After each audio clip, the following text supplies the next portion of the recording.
What's up, ladies and gentlemen? Omni-sensei here with What if AZULA found a Chad boyfriend? AU Avatar, The Last Airbender, Part 3. If you enjoy this type of content, please gracefully strike the like button. Subscribe to the channel if you haven't already done so. Remember to check out the original story linked in the description. Without further ado, let's get into the legend of the man who tamed AZULA.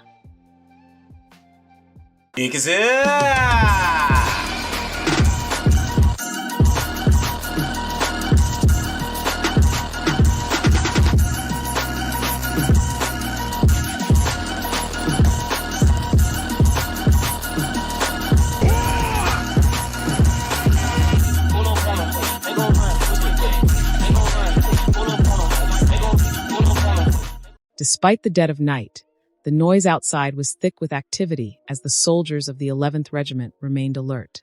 It made it all the more annoying for AZULA as she was stuck in her tent as a precaution and was kept from observing events unfold. Neither Xing nor her bodyguards had budged on that. She'd only heard the muted echoes of explosions at first, and despite her annoyance at being kept in her tent initially, the princess also acknowledged that she felt some apprehension. She wanted to brush it off as a concern for the regiment's reputation, but each blast that filtered into her tent brought with it an afterimage of an infuriating boy with white flames. It didn't help that AZULA immediately shot up from her bed when she heard mutterings of the colonel returning, before her mind could actually properly process the muted whispers. Why was she so worried about Xing? The rational part of the girl knew that he would most likely be fine, that the boy did not seem the type to take overly reckless risks. But a niggling, confusing, and worst of all, growing part of her worried away at the possible non-zero chance of a freak occurrence that might leave Xing as brutalized as the corpses she saw days ago, that the boy might come back maimed or worse. So when Xing stepped into her tent, AZULA felt the foreign sensation of relief to see him whole and unharmed. The princess fought back the urge to run up to him for some reason, and to grab him by the shoulders to make sure he was truly all right. It rankled her that she couldn't properly rein in her emotions. It was even more annoying to have to admit to herself that she was feeling something towards Xing beyond admiration. The attack went off about as well as we could expect, the colonel reported with a satisfied smirk that AZULA was becoming familiar with. It took her a couple of seconds to untangle the words in her head and formulate a response. But thankfully, Xing didn't react to the lapse. I take it from your pleased expression that you're expecting nothing but good results. I do not want to jinx it, but we began with a decent advantage, Your Highness. It shouldn't take long before we receive the results. AZULA feigned an unimpressed snort. She hoped it was convincing enough. Well, it is a shame I can't observe the attack directly. I am sure sharing the details of your San tactic would bring some prestige to yourself and your regiment. Xing bowed a little, half as an apology and half to receive the compliment. Unfortunately, such a tactic would only work with a sufficiently trained and experienced force, princess. And the cost of failure is as high as its rewards. True, she admitted, but that would only further reinforce the 11th's reputation.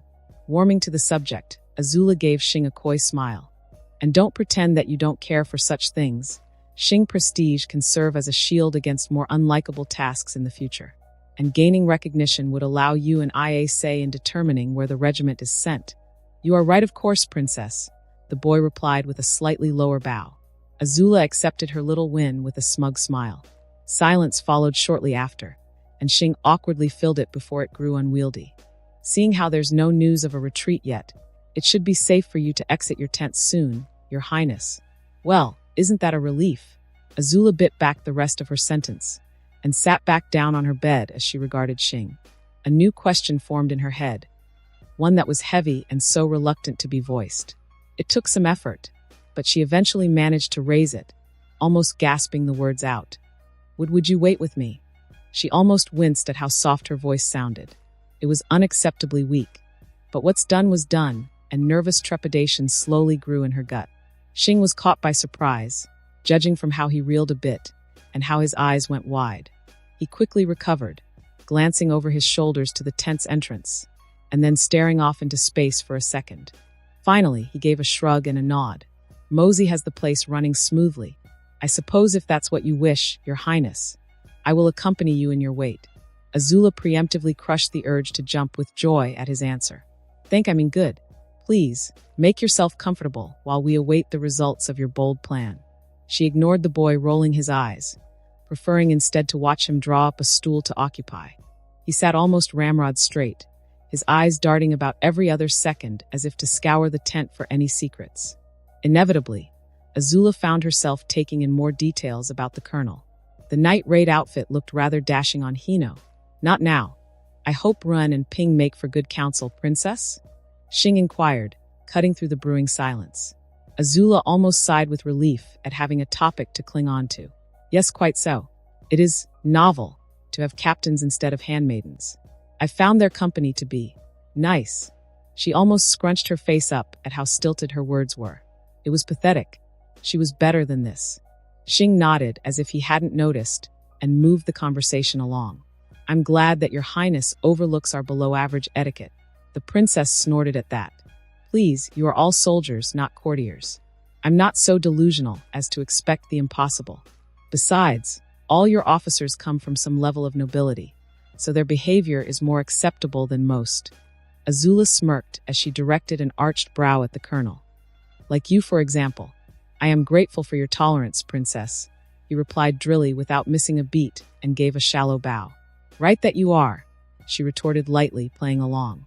A commotion from outside interrupted the warming atmosphere, and Xing quickly got up into a combat stance. Only when his bodyguard Koshi appeared did the boy relax. Despite the disruption, AZULA found the view of Xing's protective stance, especially the view of his back, rather satisfying. They've returned, sir, Koshi reported and carefully ignored the annoyed look the princess sent his way. Unfortunately for her, the priorities of battle ranked much higher than private socializing. It was an outright victory. Xing looked both relieved and surprised. What kind of victory? The enemy commander has surrendered, as has his force. Mosey is organizing Captains Kai and Ping to secure the prisoners and their resources.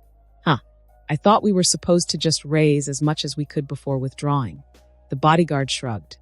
Captain Weikong managed to seize the enemy colonel and force an end to the battle.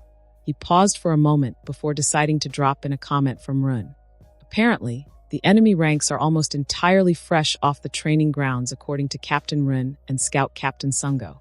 Their appraisals on the age and skills of the Earth Kingdom soldiers were harsh. I see. And casualties. Yet to be determined, sir. Lieutenant Colonel Mosey would have a clearer picture. Xing gave a curt nod before turning to the royal princess. Princess AZULA, would you care to join us? Koshi led them out towards Mosey, regimental and royal bodyguards forming a protective perimeter around the two young teens. Colonel, Princess, Mosey was smiling, which probably meant that the price of victory would be cheap. That, or Li Ming was just here. Or perhaps even both. We've got word that casualties on our end are light. No more than a dozen fatalities overall, with maybe double the number of that being serious wounds. Everything else is just minor injuries. I've roused Elder Kylan and her healers already, so we shouldn't lose anyone else. Xing's gaze became speculative. Veterans. His lieutenant shook his head. For better or worse, it's only the newer intake that lost their lives. Definitely for better, Koshi believed, and he didn't doubt that everyone around him thought the same. Have the waterbenders take care of the more serious cases first, then let them have their rest. The troops can sleep with some scratches. Of course, Colonel. They moved out of the camp and found the large harvest of prisoners slowly making their way towards them. Just outside the camp, the 11th Regiment's soldiers, along with their existing stable of Earthbender prisoners, hastily worked to raise a temporary prison camp to fit the new guests, who numbered almost as many as the regiment itself. It seems that I overestimated Colonel Somsak, Xing remarked neutrally. Mosey gave a soft cough before he commented. He put up a good fight, according to Weikong, but the men around him weren't reacting to his orders. They probably didn't recognize their colonel out of armor. Xing's and the princess heads snapped towards Mosey at that, disbelief on their faces. The lieutenant colonel shrugged. He could have been sent out here with an entirely new force. It's not too uncommon. I remember back then, we met a few groups that were formed out of units dragged from various training grounds across the Earth Kingdom. The lieutenants knew their captains, but couldn't point out their colonels or generals. Easiest fights, those, Wufong grunted, and Koshi nodded his agreement. Sometimes they'd follow the wrong captain's orders, and their formation went straight to shit. Princess AZULA looked almost hurt at hearing about the incompetence. How is that possible? Mosey shrugged again. The Earth Kingdom is a fractured realm. Spirits know what kind of mustering orders each state gets, and their main strategy often boils down to just throwing men at us anyway. I guess it's been working well enough that we haven't taken over the whole place. Xing noted, a frown forming on his face. The group's attention was quickly taken up by the arrival of the 3 captains and their prize prisoner. Colonel Somsak only had a dented cuirass over his sleepwear and was sweat-smeared with ash and soot all over. Xing walked up to greet them, offering the prisoner a salute. Colonel Somsak. Colonel Xing, the weary man sighed. Your seriously wounded will be tended tonight. Everyone else will be looked over tomorrow and the days after. Colonel Somsak let out another sigh and nodded. Thank you. Considering what I learned about your force, you did well to even make it here, Xing consoled, and the captains behind Somsak nodded almost sympathetically. The price of a promotion, their prisoner replied, sighing yet again. Spears and earthbenders from jailing to E. All under my command with barely a month to integrate them. Someone wanted you gone then? Perhaps. Or some bureaucrat dash. The colonel's voice was filled with venom as he spat out that word. Just saw that the numbers would add into a fighting force. Likely the latter, Ruffin muttered with almost equal distaste. A court strategist maybe just wanted to muster armies and didn't think about anything else. Heads bobbed in annoyed nods at that, and Koshi almost joined in. They had seen their share of incompetence from the capital. Anyway, you'll be shown to your tent, Colonel. You're familiar with General Yama. Unfortunately so. Xing gave a sympathetic nod. We'll put you and your officers in an opposite corner. Hopefully it keeps the old badger mole from pestering you about your return. My thanks, Colonel Somsak said and managed a weak smile. As the captains led the captured colonel into the camp's prison tents, Koshi noticed the shocked face of Princess AZULA watching them go. How? Is the Earth Kingdom that incompetent? She asked once they were gone. Not always, but it happens, like Mosey said. Xing turned and began to lead the princess back into camp. And it's not like they're the only ones guilty of it. Koshi almost stumbled, and Mosey looked like he would physically stop the colonel from damning himself with potentially treasonous talk. But Princess AZULA merely gave them a glare and gestured for Xing to continue. Beyond Sherluo and our regiment, I've seen Colonel Yashin's company receiving crates of cooking cleavers instead of the war cleavers he requested. Despite the admittedly funny incident, Koshi found no humor at the moment, not when Xing was speaking so freely. Also, I think it was Colonel Shou who got reinforced by a military band from another company. They were all firebenders, but the colonel asked for more firebenders, so I guess... Colonel Koda, Mosey corrected with a strained whisper. Xing didn't let that amendment stop him. And then there's the time we got spear shafts without the steel tips. Apparently those were in a separate shipment and got delayed for some reason. Princess AZULA glared at the colonel for a second before conceding with a nod. It seems there is much going on beyond the royal court's reports. I will have to look into the matter when I return. Your Highness is most generous with her diligence. Koshi went out of his way to smack his charge across the back of his head. That the princess was letting him off with his blunt words was generous already. The boy didn't have to push his luck with sarcasm. Being a royal bodyguard was supposed to be boring but prestigious work. It was why Qisong tried so hard to secure the post in the first place. The posting at the palace demanded sharp discipline, prompt obedience, and a near-total discretion. But in exchange the pay was better than anything short of a noble station. The respect earned undeservedly high, and it was as far from the front lines as anyone could get. Until the royal princess decided to get involved with military matters, anyway. Now the hazards had increased from practically non-existent to something to genuinely worry about, but the pay remained the same. Qisong was not a coward, but he very much liked to stay alive long enough to meet his wife for the first time. It was sheer foul luck that his prearranged union had overlapped with his assignment to guard the princess. At least the regiment she sponsored was competent. Qisong would readily admit that the older soldiers scared him almost as much as the royal family did. It was something the royal bodyguards and the newer batch of soldiers initially bonded over. The veterans of the so-called Defiant 11th were not really soldiers, someone had said, and the bodyguard accepted that truth. The colonel, his officers, the hardened soldiers, even some of the camp followers. Upon closer observation, one might come to realize that these men and women were not truly soldiers. The young colonel especially was a monster of a firebender, but his inner circle were intimidating as well. Chi Song had witnessed the casualness these veterans had taken to slaughter, how they almost reveled in the bloody carnage they wrought. They were more akin to dark spirits, violent, bloodthirsty ones that were shackled by discipline and protocol. They fought as easily as they breathed, and killed with barely any consideration. Scarier still was the fact that these sanctioned murderers were slowly converting their new comrades to be like them. Chi Song had seen how the first battle with the liquid fire and the casual dismemberment had acted like a sort of tantalizing appetizer to the inexperienced troops. The night battle had further drawn them in. Pretty soon Colonel Xing would have his regiment the way he liked it, and Chi Song might have to find new friends for the sake of his sanity. The only consolation Chi Song took from all this was the knowledge that as scary as these psychopaths were to him, the enemy on the receiving end would undoubtedly be scared shitless. After what was done to the poor bastard who was stupid enough to try a false surrender, he wouldn't be surprised if the boy commander had other creative means of expressing how death was not the worst thing that could happen to you. At the same time, the regiment also seemed as capricious as the corrupted spirits. One moment they were incinerating Earth Kingdom soldiers, and the next they were helping the surrendered ones into specially built camps, offering the same quality of food and bedding that they themselves had. The badly wounded prisoners were treated at the same time as those of the 11th, and at the end of the day, the enlisted men were always let go with a day's ration.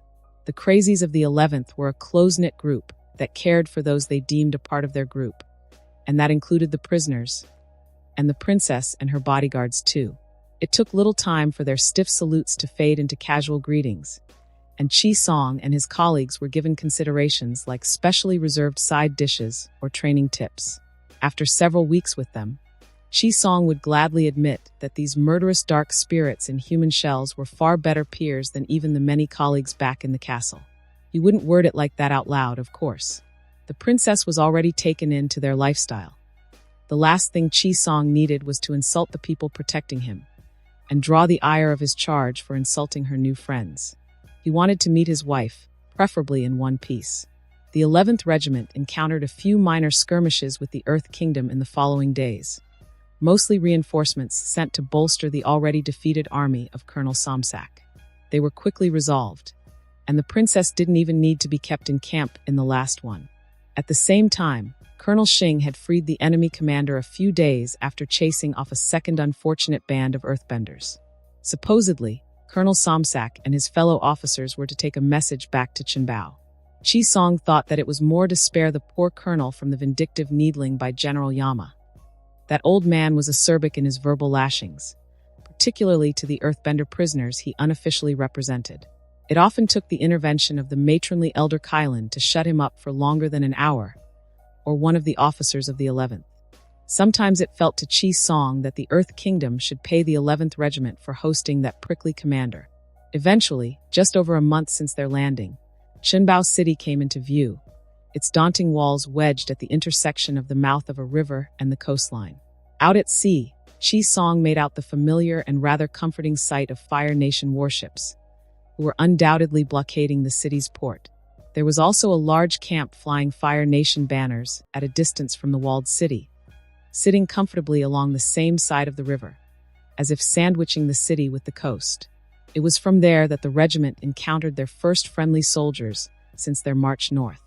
A unit of scouts rode in their ostrich horses towards the 11th's convoy, seeking audience with the princess to deliver greetings.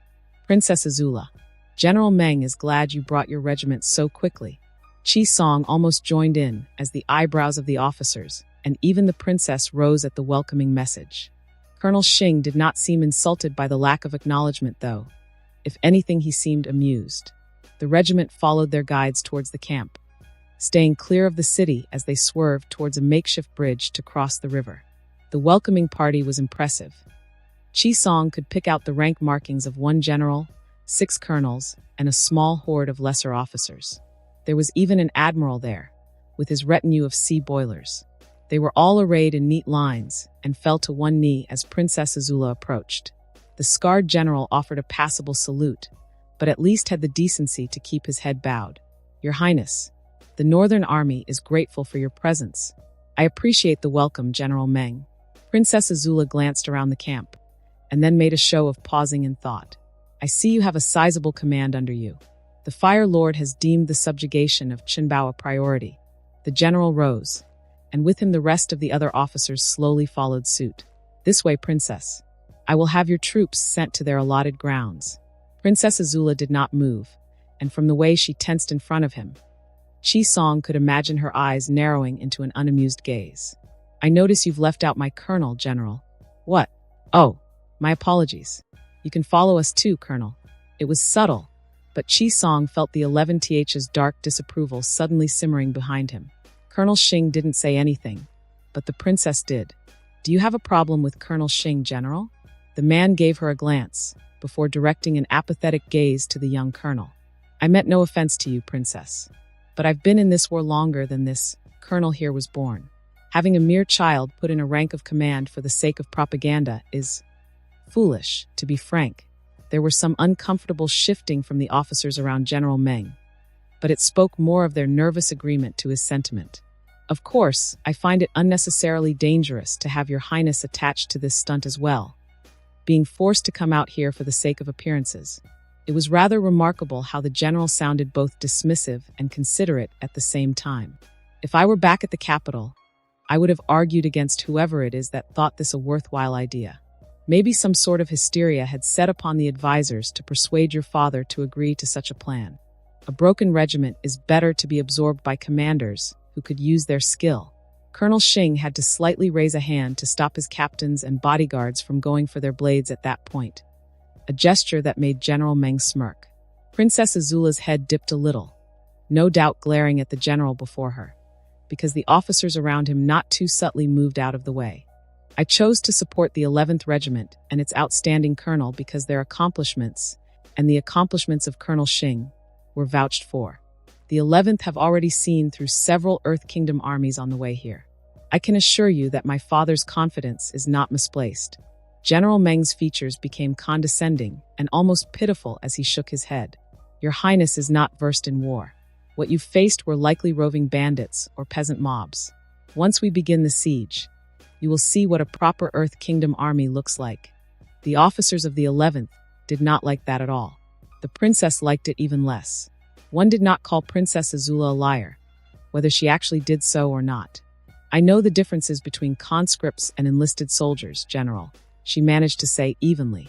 General Meng's patronizing turned into mild annoyance, but he acceded. As you say, Your Highness. He looked far less happy to be in the presence of royalty as he turned to lead the way. This way, please. Qi Song saw Colonel Xing just nod to his angered captains to send them off, and the boy followed after the princess along with Lieutenant Colonel Mosey and Lieutenant Koshi's bodyguard unit. General Meng noted the entourage with a contemptuous gaze and kept silent, while some of the other commanders offered apologetic looks to the young colonel, probably in an attempt to save themselves in case the princess decided to be particularly displeased. They reached a large command tent, far larger than what the 11th had, decorated with torch stands and simple stools. At the center of it was a large cloth map of Qinbao City. General Meng's voice lost all its initial warmth as he gestured to said map. As you can see, Princess, we have the city locked down a few days since our arrival. They've walled up their port to prevent the fleet from bombarding it or conducting an amphibious landing. And how are you going to take the city? She asked, still unhappy as she stared at the map. The general puffed up a bit. The warships will attempt to breach the port walls and send out a landing force. At the same time, we will storm the walls on our end. Qinbao's defenders would be stretched thin, covering both fronts to mount an effective defense, an almost textbook Fire Nation swarm tactic, one that relied on the discipline and determination of the Fire Nation soldiers to carry the day regardless of high casualties. It had worked against the Airbenders a few generations ago. It worked against most Earth Kingdom cities. Qi Song still felt an appalled shiver run up his spine. The admiral was barely biting back his displeasure as well, along with a few of the general's commanders. Princess AZULA frowned at the map for a bit more before giving the general a look. Is there a reason you chose the most costly method to claim the walls, General? General Meng reeled back, but the princess returned her attention to the map, pointing at the coastline between the camp and the fleet. Why not have the fleet bombard this point? to breach the walls and suppress Qinbao's defenders while the army marches in. It wouldn't work, came his immediate, almost growling reply. And why's that? The general believes that such action would risk his men's lives from our warship's trebuchets. The admiral interrupted in a tone that clearly disagreed with that assessment. As opposed to storming the walls without aid, the princess retorted. General Meng stopped and forced himself to bow and salute to hide his glare. Your Highness, he began through gritted teeth, I have been waging war for decades. I have taken cities before. He paused, and Qi Song somehow knew he was holding back the sentence. Please don't tell me how to do my job. Unfortunately for General Meng, Princess AZULA didn't care for such thoughts. She glanced at the admiral. What are your thoughts on the matter, Admiral? With a vindictive smile, the lord of the local fleet gave a deep bow and saluted. Admiral De Yong, Your Highness. I have faith in my ship's abilities to breach the walls, and also keep it open for the army to enter, without a single stray shot hitting the men on the ground. We can stop the bombardment once the troops close in to assault the breach, or redirect our fire to keep the earthbenders on the walls from utilizing their high ground advantage. What are the expected losses like? The princess pointedly asked the gathered officers. One colonel dared to answer her despite his general's growing anger. At the worst, Your Highness, it would be no more than those expected with a pincer attack. But, assuming that Admiral Dayang's fleet avoids hitting our men, the expected losses are actually much lower. Qi Song almost scrunched up his face. So why was the general stewing? As if sensing his question, Colonel Xing gave a soft cough. Perhaps, Princess, General Meng is worried that his 20th successful siege would be marred by having the possibility of the Navy being involved in a critical manner, considering that an amphibious assault, however distracting, would likely be unsuccessful once the fighting began to move into the city's heart. Compared to having the Navy Marines fighting alongside the army, Admiral De Yong did not hide his disgusted nod. Now that the boy brought it up, Qi Song suddenly imagined the fleet's Marines making it past the breach, only to be cut off from their ships and any form of help from new walls created in the bowels of the city. In such confines, naval bombardment then would likely risk obliterating the landing troops more than aiding them. Shut your mouth, boy. A roar snapped the bodyguard from his imagination as General Meng rose up and surged towards Colonel Xing, arm raised and ready to strike, only to stop as Lieutenant Koshi and his fellow bodyguards and Lieutenant Colonel Mosey drew their blades in warning. That in turn caused the general's own guards to draw their blades, and the tent immediately became thick with tension. The general stared down the uninterested colonel. Why you, insolent brat? I suggest you compose yourself, General, Princess AZULA was saying, but then the commander turned his furious gaze on her, causing her to step back in surprise. What do you know, girl? He shouted, and Qi Song and his colleagues moved to intercept him. They were too late, however, as Colonel Xing quickly interposed himself between the general and the princess instead, simply raising a hand at the enraged man. Please, General, you are about to make a dreadful mistake. Despite the cold words, Qi Song had the distinct impression that young Xing did not care if the general calmed down. This time the general's bodyguards did not react when Lieutenant Koshi quickly stepped in to grab General Meng's hand and stop him from lashing out. Not with the clear attempt at trying to assault the royal princess.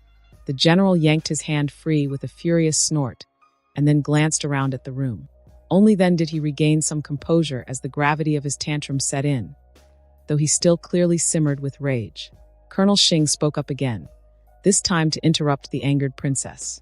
But the matter stands that you had tried to assault the princess. Never mind the demeaning behavior you directed upon Her Highness and her regiment. The words were polite and formal, but Qi Song had marched with the 11th long enough to know that behind the young dragon's cold mask was a cruel violence just waiting to be unshackled.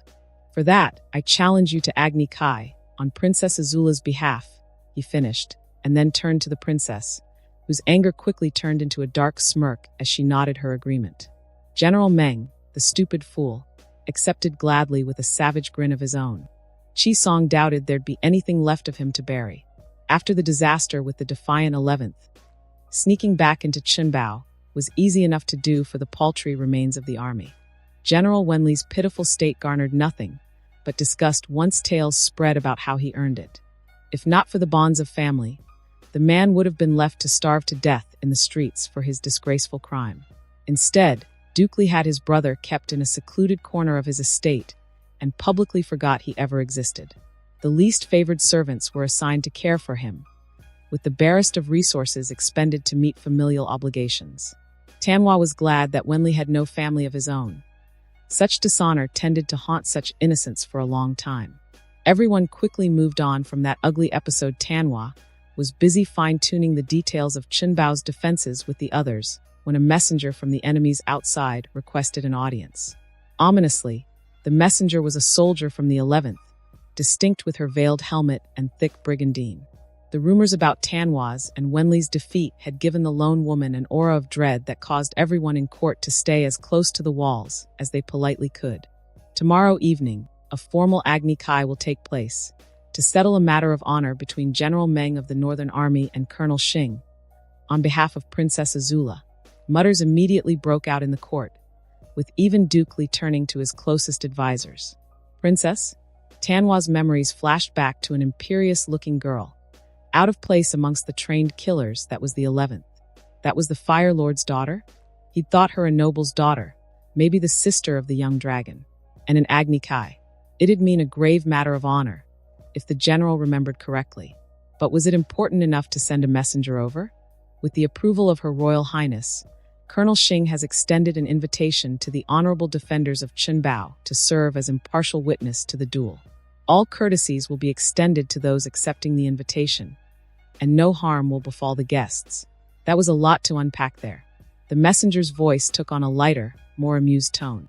Regardless of whether the invitation is accepted or not, the Northern Army will stand down to a ceasefire for tomorrow evening, to allow the duel to take place without distractions. We hope Chunbao will also observe the ceasefire, and allow the resolution of honor to proceed without interruption. A chill ran down Tanwa's spine, and he immediately looked to his duke. The confused and terrified ruler met his gaze, and gave a nod to allow the general to speak. "We are grateful for the message," Tanwa said as politely as he could, remembering the savage demons he was dealing with. "If you do not mind, the duke and his court would like to discuss the invitation before providing an answer." As the messenger waited outside, the court almost descended into confusion. Some were on the verge of panicking. Others were calling for the need to exploit this turn of events. Tanwa served as a solid anchor to calm the former, while ignoring the latter. He alone in the hall knew what the young dragon would do, if his ritual murder was interrupted, or if someone dared to harm the princess, if that truly was the princess. No, the defense of Chunbao hinged on the hopes that the young colonel of the 11th would be kept at bay by outsmarting and outlasting him. Going through past records about the 11th, it was a theme that they stuck to even under the venerable Colonel Li Dai. From the little interaction Tanwa had, he prayed that the boy's sadistic streak was truly kept in check by the shackles of protocol and courtesy. Despite the carnage inflicted, the young dragon and his 11th had been uncaring about chasing down the routing troops, and were quick to accept surrenders, until Wenli forced the issue. Even then, only the earthbenders were executed, and Tanwa and the other wounded were tended to by the imprisoned waterbender healers. It served as a potent message, but it was still an act of mercy at the end of the day, an attempt at conducting a cold, efficient war without spite or hate. To dare to break the shackles of protocol might cause the young dragon to lash out again, and the general wasn't sure if there'd be a Chunbao left once the enraged boy was done with it. "Let the boy have his duel," Tanwa politely pleaded. "It will rid us of one general at the very least. Offer to extend the ceasefire to a day. It will give us that much more time to rest and bolster our defenses. And if General Meng wins?" Tanwa immediately sent a glare to the courtier that voiced the question. "Then the Fire Nation are as willing to break with sacred rites as we are." He'd seen the boy in action, and knew that the white, consuming flames were far beyond anything the rest of the Fire Nation had. He'd never met the man, but General Meng was surely a dead man walking unless some sort of treachery was involved. His bare fears persuaded the Duke, and the discussion did not last too long after that. The messenger was brought back in, and Dukley gave his reply with surprising steadiness. "Chunbao will honor the ceasefire, and will extend it to the whole of tomorrow to accommodate our honorable enemy's needs, barring the resumption of hostilities from the Northern Army." The woman gave a pleased nod, and Duke Li continued. As to the invitation, General Tanhua and several other officers have accepted the offer, and will gladly bear witness to the resolution of honor amongst your ranks. Tanhua waited for the messenger to be sent back before gathering the appointed colonels and captains that would be going with him. A crash course was required to hammer home the importance of being good guests. After what happened with Wenli, one could not be too careful. The following day came, and just as expected, there were no signs of Fire Nation hostilities. The enemy siege camp was bustling with activity, but it was more to clear out a field, likely for the coming duel. Even the ships blockading the port had stopped spewing smoke, and were content to remain still on the waters. Qinbao used the short respite to give its weary garrison some much-needed rest, leaving only a skeleton crew on the walls while laborers were put to work. Tanhua was confident that short of treachery from the boy's enemies, the young dragon would see to a full day's ceasefire. The disruption to the siege's momentum would allow the young commander to more easily undo and review the siege once he was done with his opponent. And if the princess was truly out there with the army, a day's respite would give her time to assert her own royal influence. The city would get a break, but in exchange the enemy would be given the chance to reset their approach. It was a fair trade in Tanhua's mind, better than having the 11th immediately take over and storm the walls to assert dominance. As morning turned into afternoon, and afternoon turned to evening, Duke Li's exhaustive war council did what they could to tighten the defenses. Piles of sand were prepared in case the 11th's liquid fire made an appearance once more. Barrels of water were placed at intervals for soldiers with their improvised cloth masks to soak into in case of the noxious smoke being sent over somehow. And more importantly, the walls were thickened in the hopes of withstanding whatever projectile the young dragon sent their way. Dusk soon came, and with it a group of Fire Nation soldiers made their appearance outside of Qinbao's walls, waiting to escort their guests to the duel. Tanhua and his delegation went out in full armor, as befitting their station. He noted the differing attires of Fire Nation sailors, soldiers, and the 11th's distinctive outfit that made up the escort, and unfortunately there weren't any signs of disunity amongst them. As expected, they were led towards the new field, where the general found the girl sitting on a raised dais, surrounded by guards in more ornate armor. Torches and guards lined the dueling ground, giving the whole place a rather ominous and heavy air. The girl looked rather bored, but noticing Qinbao's delegation, she straightened in her seat a little to offer a regal nod. She was the princess then, or a very convincing body double. Tanhua couldn't truly be sure yet, even with the commanders around her clearly being on their best behavior before her presence. They were guided towards seats not too far from the raised dais, close enough for the princess to be heard muttering, "Not a matter of rank or age, but ability, Major. You will see." Before he can listen in any further, a familiar figure appeared beside Tanhua, one of the 11th's warriors who had aided their colonel back then. The mailed helmet made it impossible to match the identity. "General Tanhua, Colonel Xing wishes to convey his regards. Would you or your compatriots require any refreshments?" The general quickly glanced at his wary colleagues, and then shook his head. "No, thank you." "Ah, when is the duel scheduled to start, if you do not mind me asking?" "Soon," the man answered with casual courtesy. "They are finishing up their preparations." True enough, the duelists appeared on opposite ends of the field. Both wore simple garments, with a loose cloak-like thing on their shoulders. Both looked confident in their victory, the older general being far less subtle in wearing it on his grin, while the young dragon quietly exuded it from the way he moved. The size disparity between the burly general and the young colonel gave the illusion of the former's victory. A sideways glance to Tanhua's side showed the princess gripping her seat's rests a little tighter as she no doubt cast an intense, worried gaze at the colonel. Silence descended over the field as both officers faced away from each other and knelt in their respective sides of the field. Their secondaries exchanged last-minute advice to them before stepping back. Finally, the crash of a gong sounded, and both participants quickly rose and turned to face one another. Tanhua then had the novel experience of watching firebenders trying to kill each other, albeit in a ceremonial fashion. General Meng opened with a stream of fire delivered with a solid punch, followed by a low kick that sent out a wave of fire. His rival easily sidestepped and skipped over the attacks, and opted to just rush in instead of retaliating. The older general expertly shifted into a different stance, body turning and arms spinning in a circular motion to release a series of precise fire bolts.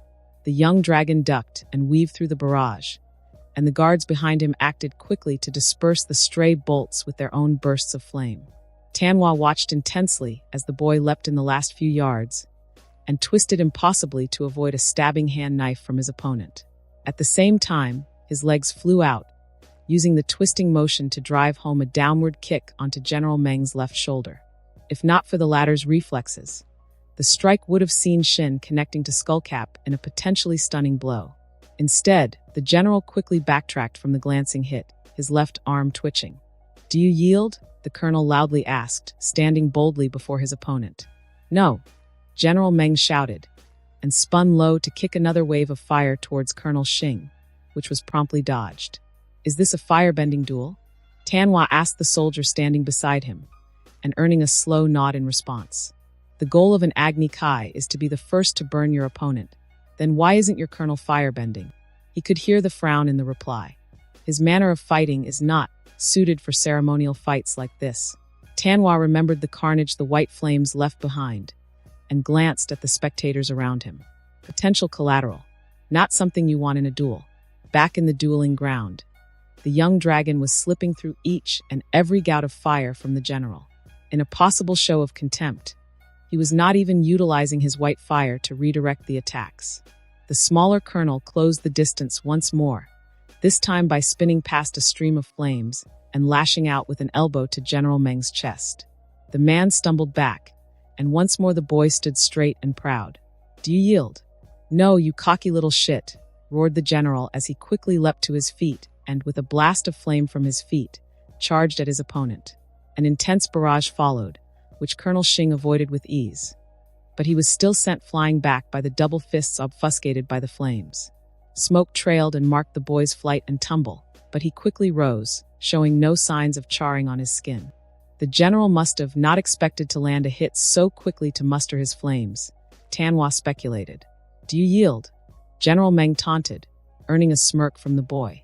The young dragon spat blood and thumped his bruised chest twice before twisting aside, just in time to avoid another flurry of fire bolts as the general once again charged in, feet blazing behind him. This time, the colonel went low, barely avoiding a clothesline to deliver a sweeping kick that caught General Meng in the back of his knees, promptly causing the grizzled man to buckle and lose his balance. The general ended up crashing into the ground in a tangled heap from the momentum of his fiery burst of speed. "Do you yield?" Colonel Xing asked a third time, watching passively as his rival slowly recovered to his feet. "Never." Disregarding the dirt staining his face and body, General Meng quickly slipped into a stance and was ready to engage again. Tanwa saw the young dragon shake his head, but also saw the poorly hidden falseness in that move. There was no regret here. General Meng was going to lose, both this duel and likely his life. The general adopted a more aggressive stance, almost completely dropping any pretense of caution. Another burst of fire from his feet sent him soaring across the dueling field, curling up into a spin in the air to generate force for a truly deadly axe kick that could have likely cracked metal and shattered bones. A shame it would never be confirmed. The young dragon leapt back from both the massive blanket of flame crashing against the ground and the kick that followed after it. Before General Meng could quickly make use of the space he bought for himself, the colonel pounced through the still dissipating flames towards him. A small hand lunged for the man's face as he rose, the surprise attack catching General Meng off balance, toppling him backwards. "Ein heißer Schrei." The boy declared some sort of gibberish as he stood over the general, hands still covering the stunned opponent's face. "Few are free." General Meng seemed like he was about to throw off the colonel with his greater weight and size. But that move was interrupted as the white flames of the young dragon finally made itself known. A massive column of blinding fire erupted, blasting a beacon into the darkening sky that briefly tinted everything white, and causing Tanwa to flinch away from the stabbing pain in his eyes. He caught glimpses of the other spectators doing so as well, some almost falling out of their seats in startled surprise. He quickly returned his gaze back to the field, and as expected, the young dragon's silhouette stood within the thick, wafting smoke above his foe's motionless body. As if answering an invisible call, Tanwa and most of the spectators got up from their seats and slowly moved towards the dueling grounds to confirm their expectations. A quick glance to his side and Tanwa found the princess standing with a look of anticipation. But she did not leave the raised dais. A few firebenders literally blasted away the obscuring smoke, revealing a scene of precisely applied brutality. Colonel Xing stood victorious, and only marred with the bruises on his chest and patches of flushed skin. On the other hand, General Meng was missing his head and most of his upper chest, the charred ground behind him creating a dark halo that marked the point of eruption where his head used to be. The rest of his body was a blackened husk, flakes falling away like burnt incense paper. Despite the grisly scene, it was rather amusing to find the other Fire Nation commanders and officers quickly becoming apprehensive of the young victor before them. Colonel Xing is the victor of this Agni Kai, someone declared. Honor has been satisfied, and the siege of Qinbao will henceforth be led by Admiral De Yong, until a new general is appointed. The announcement harshly reminded Tanwa of his environment, and he saw his colleagues exchange pale looks among themselves. Before he could converse with them, the voice of the young colonel reached out to him. General Tanwa, a word with you and your people, if you do not mind. With little choice in the matter, the Earth Kingdom witnesses followed after the young dragon into a quiet corner of the field, enforced by a perimeter of soldiers from the 11th. He wasted no time in relaying his message to them, wearing a smile of sweet malice. Please know that Qinbao's surrender will be gladly accepted at any time. Until then, hostilities between us will resume tomorrow, as agreed. For the sake of your people, I hope your duke does not wait too long before announcing his defeat. Despite it all, the general of Qinbao stiffened his back and managed a defiant glare. You are assuming you will win. That's true, the colonel admitted with a shrug. Nothing is truly guaranteed, but I think I feel pretty confident about our chances now that we've had a change in leadership. Tanwa and his delegation left the growing chaos in the Northern Army's camp with all haste. Duke Li had seen the white column flare into the night sky, and it took all of Tanwa's energy to calm his liege down. Unfortunately, the tales his fellow officers brought back did little to convince Duke Li of the city's chances at resisting the Fire Nation army and their little abomination. The following morning began with a concentrated naval bombardment on the coastal walls. The warships of the Fire Nation had abandoned their blockade to get into optimal sieging positions, and walls were breached in little time despite the desperate efforts of the Earthbenders. In the distance, the Northern Army was moving as a single dreadful tide towards the gap. Against General Tanwa's pleas, a parley was called in the afternoon, and Duke Li began negotiations for a conditional surrender. The occupation of Qinbao was relatively quiet, mostly due to the fact that the Northern Army was occupying it in full force until they got a new general. In exchange for the peaceful takeover, Qinbao would soon be considered a protectorate of the Fire Nation, with some level of autonomy.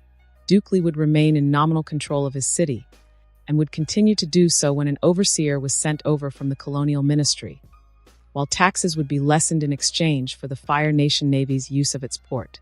AZULA didn't care too much about all of that, save for the lessons she could glean from the whole event. Xing had argued against a heavy-handed occupation, suggesting that the Duke and his court remain in power, at least to the public's eyes, and that their military be turned into an auxiliary force to enforce order instead of completely disbanded. While she didn't object to the suggestions, it was surprising to the princess that a good amount of commanders had agreed with the ideas.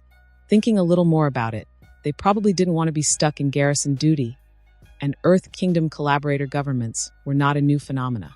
Admiral De Yong had been most pleased with the development, enough to be gushing in his praise of AZULA's wisdom beyond her years. The veteran shipmaster was not only happy that he didn't have to waste his marines, but he was also being credited as the leader of the successful subjugation. Xing and his regiment was left out of the reports, save for his involvement in defending AZULA's honor. It was a compromise to placate the Northern Army, as well as earn some favors from their commanders. Though she was against the notion of having her regiment's hard work of scaring the enemy into submission be glossed over, she had to admit that the debts of high-ranking officers had its appeal. The combined influence she now kept in her pocket might be enough to provide not insignificant sway in court. It might be a one-use thing for now, but such favors could be cultivated into a larger harvest. Try to give minor benefits to these commanders and Admiral De Yong, Xing had suggested in private. Let them know that they have royal favor, that it is in their interest to strengthen their allegiance to you. You're suggesting I create my own faction? Xing had stifled a chuckle at that. Let everyone think you're leading one. Except for your royal father, of course. There's a good chance you'll be underestimated. But the move should have most of the nobles back home be more respectful when dealing with you. Plus, it'd show your brother that you are ahead of him in court politics. The latter point was all AZULA needed to hear to immensely like the whole setup. Showing up Zuko was always going to be a good thing in her books. Maybe her brother would make things interesting and establish his own clique of dependents. It'd be more fun proving herself superior that way. With that cheery thought, and the chance to have seen Xing in a duel, purely his skillful performance, of course, AZULA left Qinbao with the entirety of the 11th Regiment to begin her trek home. Qinbao's port was too close to the Northern Water Tribe to offer a secure route. Plus, she much preferred spending as much time as she could with her regiment before they separated at Zilong. The journey southwest was almost boring, if not for one encounter with a sizable Earth Kingdom force from the east. For a force of 10,000 or so soldiers, it was fast and would have eventually caught up with the 11th, or been deep in Fire Nation territory to be a potent threat. Almost entirely cavalry, save for Earthbenders, the scouts had reported. Earthbenders who rode the ground like a wave, which might have been an impressive feat. Xing gave a thoughtful hum before he posed the question. How are they sustaining themselves? Wagons, came the grinning scout captain's answer. Lots of wagons. How do they camp? As good as they usually do. Earthen walls a few yards high. Predictable layout. Obvious patrols. Sloppily, in other words. AZULA felt the command tent fill with dark humor as the officers. Even the stoic bodyguard Koshi shared savage grins. Kai, Run, Roof, and Ping. Make yourselves comfortable here. Waikong, we'll continue for Zilong tomorrow. At AZULA's confused expression, Xing gave a reassuring smile. Don't worry, Princess. The 1st to 4th battalions are only going to slow the enemy down. They'll be rejoining us in time to see you off. And the colonel was right. AZULA followed the much smaller force towards the colony, while the 4 battalions scattered. The pace slowed only a little, but in a week after they parted, the scouts who had stayed with the 4 battalions returned, reporting a successful mission. It felt strangely good to be waiting in the dark again. After consulting with the other captains, they decided to lay low behind some rolling hills. Sungo's folks helpfully kept track of enemy movements, providing promising updates to the enemy's arrival. It took 2 days of waiting for the enemy to show up beyond the hill, and another before they got close enough. Hiding from Earth Kingdom scouts was easy, especially those mounted on ostrich horses and too high up to notice the ground right below them. It was a matter of staying calm as they hid under wooden boards underground. The newbies acquitted themselves well, though with Earth Kingdom scouting patterns the threat of accidentally getting stepped on was very low to start with. There was a reason they disguised the boards they hid under with shrubs and rock clusters. The weight might test your endurance, but it all but assured they wouldn't be disturbed. As expected, the army went past them, veering away from the uneven terrain to set up camp at a much more comfortable clearing. And as usual, their scouts were too busy running ahead that there was barely anyone watching their backs. The battalions crawled out of their holes at dusk, on the signal of a few cricket chirps. Then they reformed and waited for night to fully fall before heading for the poorly defended rear of the camp. With no forward scouts to intercept, the scout captain Sungo and his own shadowy scouts instead went ahead into position. The Earth Kingdom patrols were silenced as the raiders drew close, maximizing the window of opportunity.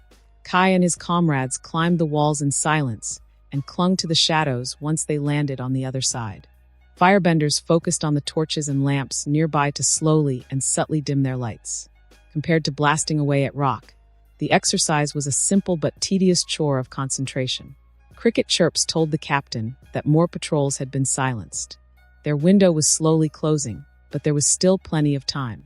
They waited until everyone had climbed over before finally spreading out.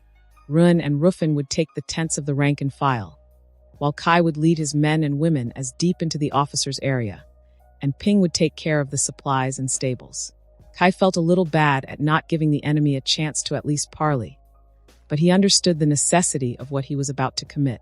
A conventional fight would waste precious time and the even more precious lives of his friends and colleagues. Being forced into a running battle would also make Xing look bad in front of the princess, and Kai couldn't have his little brother wreck his chance with a girl like that. So for the sake of convenience, safety, and brotherly duty, Kai dimmed the torches marking the camp's pathways and pounced on unsuspecting guards, covering their mouths with his hand and sending flames down their throats to sear away their ability to scream as they died. For the sake of duty, Captain Kai and his men and women quietly slipped into the now unguarded tents, and with chiseled daggers and fire-bending silenced the enemy officers in their sleep. Out of mercy, each kill was as quick as they could manage it. Unfortunately, a few officers were still awake, busy with the camp whores or with work. Those tents were left for last, once they had to leave. Bitter experience had told Kai that trying to keep those kills silent was nigh impossible. No attempt was made for the general's tent either, considering how well patrolled the place tended to be. As the night wore on, the body count steadily rose. But eventually, their window of opportunity closed. Kai was leaving a colonel's tent when he heard a shout of alarm.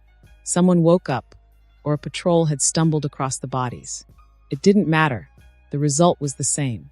Kai heard Run and Ruffin yelling to leave, and he gave the same order as well. 1st Battalion, withdraw. There was no need for further secrecy. The moment of alarm always brought with it a period of confusion, and the 11th had learned to best use that time to pull back safely. As shouts of waking and dazed Earth Kingdom soldiers filled the air, Kai and the other firebenders began to set the tents around them alight. Moose lion hide and goat dog wool might be resistant to flames, but that only meant it needed a stronger fire to see them burning. Naphtha jars were lit and tossed behind the retreating raiders, further exacerbating the waking confusion.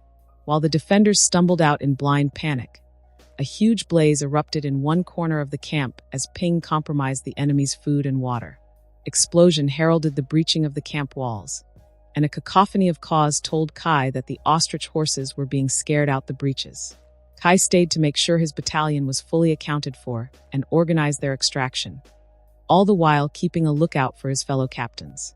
He saw Ruffin and his firebenders sending a massive wall of flame to cover their retreat. Rin could be heard cackling somewhere, with another explosion punctuating her laugh. She was fine then. Ping should have left by now. By the time the confusion ebbed and the authoritative yelling of commanders started to be heard above the panic, Kai was already leaving with the last of his raiders. The 1st Battalion sought the safety of the darkness and met up with the other groups with the burning glow of the enemy camp a safe distance away. The Earth Kingdom army has stalled for the time being. The battalions will catch up soon. What's the damage like? The enemy is in the midst of reorganizing their chain of command and has not moved after re-establishing a new camp. The scout paused to break out into a savage grin. Despite the damage to their food stores, the enemy will still be able to sustain themselves on ostrich horse meat for a few days. Casualties. RN, sir. A few rookies cracked their ribs during the hiding. A few more sprained their ankles and such in the retreat. One case of overinhalation of naphtha fumes. On the enemy's end, it's not a noticeable dent at first sight, but Captain Kai seems to have been very successful in crippling the enemy command structure.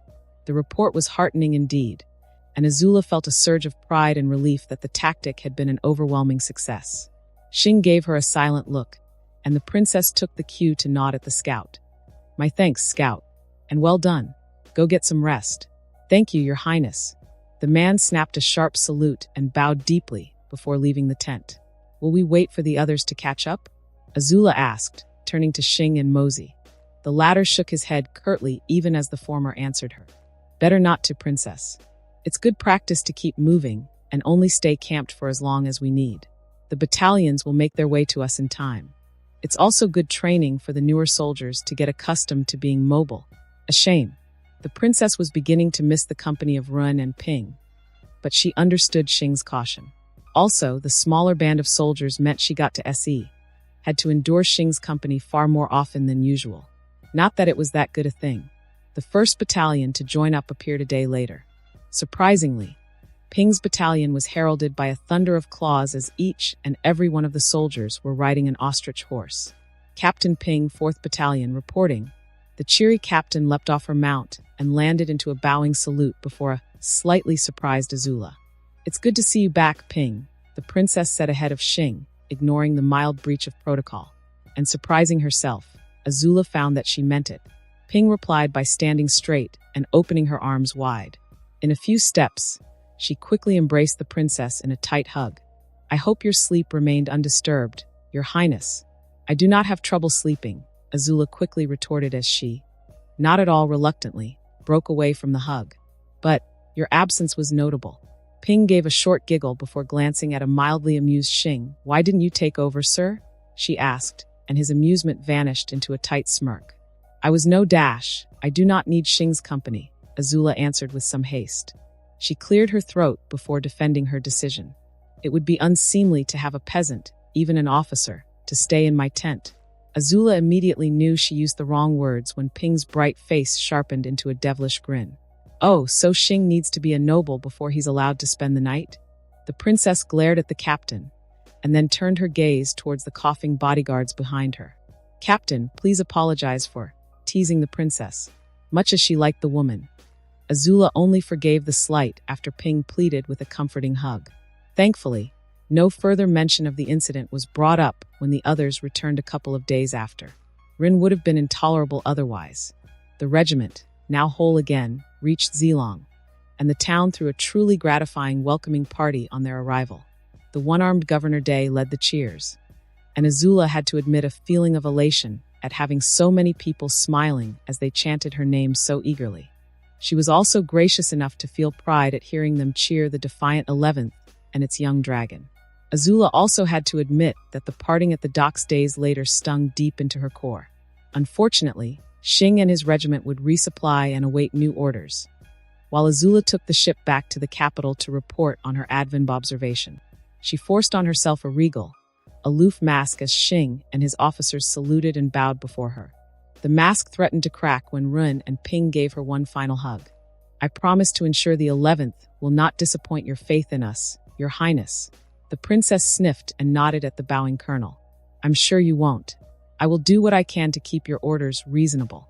She swept a gaze across the officers behind Xing. "If the good colonel steps out of line, you have my permission to rein him in."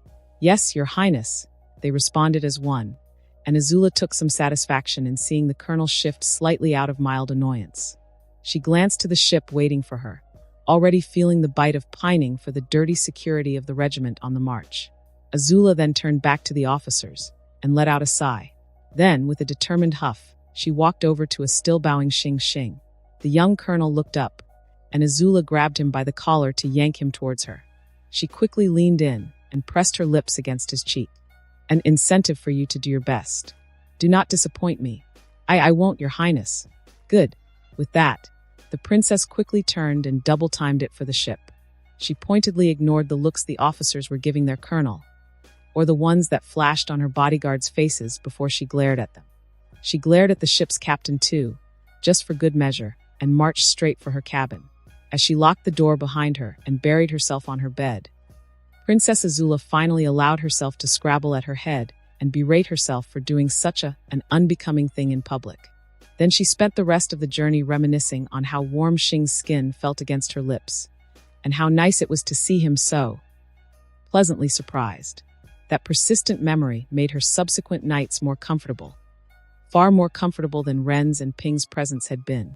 As much as she despised court life ever since returning from her time with the 11th Regiment, her 11th Regiment, Azula had an obligation to her soldiers and their colonel to keep them away from the dabblings of royal court. The year that followed had taxed the princess' patience and made her delve into more colder methods in finding a solution. She had found a place where there was a genuine sense of belonging, one that even her father's approval could not match. She would be damned if people tried to grind away that source of belonging for the sake of shallow and blinkered gains. It didn't help that she had to return to her older and, in hindsight, less affable self in the capital. The point had been made clear when Azula had first spoken of her time with the regiment in court. Her father's face might have been obscured by a curtain of fire, but his mild disapproval at her signs of attachment to the 11th was clear enough to her. "They will serve us well," Azula had to finish her report in a cold tone, quashing down the sentimental warmth she had carelessly inflected in her speech as if it had been an act. Of course, naive, clueless Zuko looked appalled, but her father's silhouette was appeased. Even Uncle Iroh had nodded, hopefully in understanding of what she had done. Thanks to the obligation of maintaining reputation, at least seeing to the needs of the 11th did not require much politicking. AZULA was the princess, and a princess had to ensure that her own regiment stood above the other common rabble. To that end, a few threats and demands were doled out, as befitting her station, to secure some land near Shujing for the regiment's home base and training grounds to be built. At the same time, it took little effort to host the 11th's colonial barracks in Zilong. The prestige from that award bound the town's fortunes to AZULA's pleasure, but also ensured that anyone seeking the post of governor would have to gain the princess' approval. Governor Day was an effective enough administrator that AZULA left him to his own devices. Royal whim gave AZULA all the reasons she needed to have Zilong's taxes be lowered in exchange for them maintaining her regiment's barracks, and her association with him was more than enough to keep the court vultures at bay. Her father had been greatly pleased at AZULA throwing her weight around so effectively, even offering advice on how best to cow irritating bureaucrats and nobles to smoothen the way to her objectives. Fire Lord Ozai saw little to problem in his daughter, fostering a little bit of royal nepotism, so long as it was carried out properly. He also agreed with her assessment that her investment into the 11th was far more productive than having to spend time with cloistered tutors. Better to be mentored by actual firebending warriors who had extensive knowledge about using the art for actual combat than what were basically elaborate dancers or non-bending twins whose sole qualities were their sharp tongues. That approval allowed AZULA to leave the palace in week-long stretches to see to the 11th's regimental home, and carefully position the invalid veterans as tutors and instructors. She didn't just draw on the 11th's forgotten retirees, but also those from other companies and branches, so long as they proved adequate for the job. Grizzled old campaigners further refined the anti-earthbender tactics, while a disparate squad of former Marines introduced the new batch of trainees to amphibious considerations. Surly ex-quartermasters were useful in beating the knowledge of weapon and armor maintenance into the trainees, while commanders who fell out of favor got a chance at redemption by providing more practical officer training. Royal investment also allowed for the regiment to eventually increase in size, with each battalion supporting 6 companies now rather than the meager 3 after 8 months since AZULA became their patron. Even with the severe requirements to qualify as training material, the prestige of serving in a royal regiment drew a surplus of interested recruits. Such was the strict standards that the many admirable failures were recommended into other forces at a higher posting than usual, serving as corporal or sergeants. That little act alone garnered AZULA a surprising amount of respect from the military branches, which translated into some political influence. Unfortunately, that did not extend to those closer to AZULA's life. While her bond with Zuko had warmed up a little, her brother had been averse to sibling competition, preferring instead to spend more time with Uncle Iroh and his peers to learn military strategy and tactics. And while Zuko was more than happy to tour the 11th's training grounds and watch the instructors at work or discuss battlefield maneuvers, he did not spar with AZULA willingly. Nor did he care for the more pragmatic training she implemented by using condemned criminals. It was a shame, really. She had hoped to toughen him up without the whole humiliating mess of being in an actual battlefield with a lot more soldiers present. Well, at least she tried. Maybe her brother might be too squeamish for the battlefield. If that was the case, AZULA sincerely hoped that he would be better in court, so she could offload her chores onto him. Unfortunately, Zuko had to foster ambition for greatness at the wrong time, managing to wrangle their uncle to allow him to observe a war council. According to Uncle Iroh and other more impartial witnesses, guards and servants in particular, the prince had spoken out against General Bujing's frankly wasteful plan of using a whole division of recruits to bait in only a meager battalion of earthbenders. The argument had been tense, with Zuko being too impassioned in arguing the case. So much so that father had deemed it an act of disrespect worthy of Agni Kai. Perhaps her brother wasn't meant for court life either. AZULA remembered meeting her brother before the duel, more annoyed than anything at his sheer idiocy. "You really messed up," she had told him. Zuko had been too angry to really listen to her. "Why do you care?" "Because dum-dum, you're walking into a trap." Just what kind, though? AZULA didn't truly know. Not with incomplete details. The Agni Kai will be in front of an audience. General Bujing will not be free to pull off any funny tricks. It was times like this that Azula truly believed her brother was far more spirit-touched than Xing and his crazy ideas. "Don't say I didn't warn you, Zuzu." She had paused before turning away, throwing the only piece of advice she could truly offer her brother. "Just do your best out there. Remember what Xing said. If you intend to fight, make sure you're ready to do so no matter who or what you end up facing." At least he gave her a nod of some gratitude in return. Azula was there to witness the duel, and the nasty surprise that was father's direct involvement. Supposedly, the Agni Kai the Fire Lord declared did not specify that General Bujing would be participating. Supposedly, it was the Fire Lord's War Council, not the general's plans that had been disrespected. A quick glance at her father's imperious displeasure was all Azula needed to know that it was a convenient technicality. Credit to her brother. Zuko recovered from his shock and fell into a traditional coiling dragon stance with some resignation. He managed to almost catch his opponent off guard with a quick transition into Xing's more unnatural style, releasing one solid burst of fire that almost caught their father off guard. Almost. That was all the prince would get, and the Fire Lord promptly overwhelmed his son with his own flames, blasting Zuko off the dueling court and into the spectators. Azula had watched intently as her father ordered for her brother to be dragged back into the court, and she remembered the severe burns on Zuko's chest and neck. She remembered the tightness in her throat upon realizing that it was a miracle that Zuko was still breathing. Then came the far more discomforting realization that her father had actually used lethal force on her brother. A younger Azula might have found the sight amusing, but now, with what she'd learned of politics and people, the princess understood the implications of what was done here.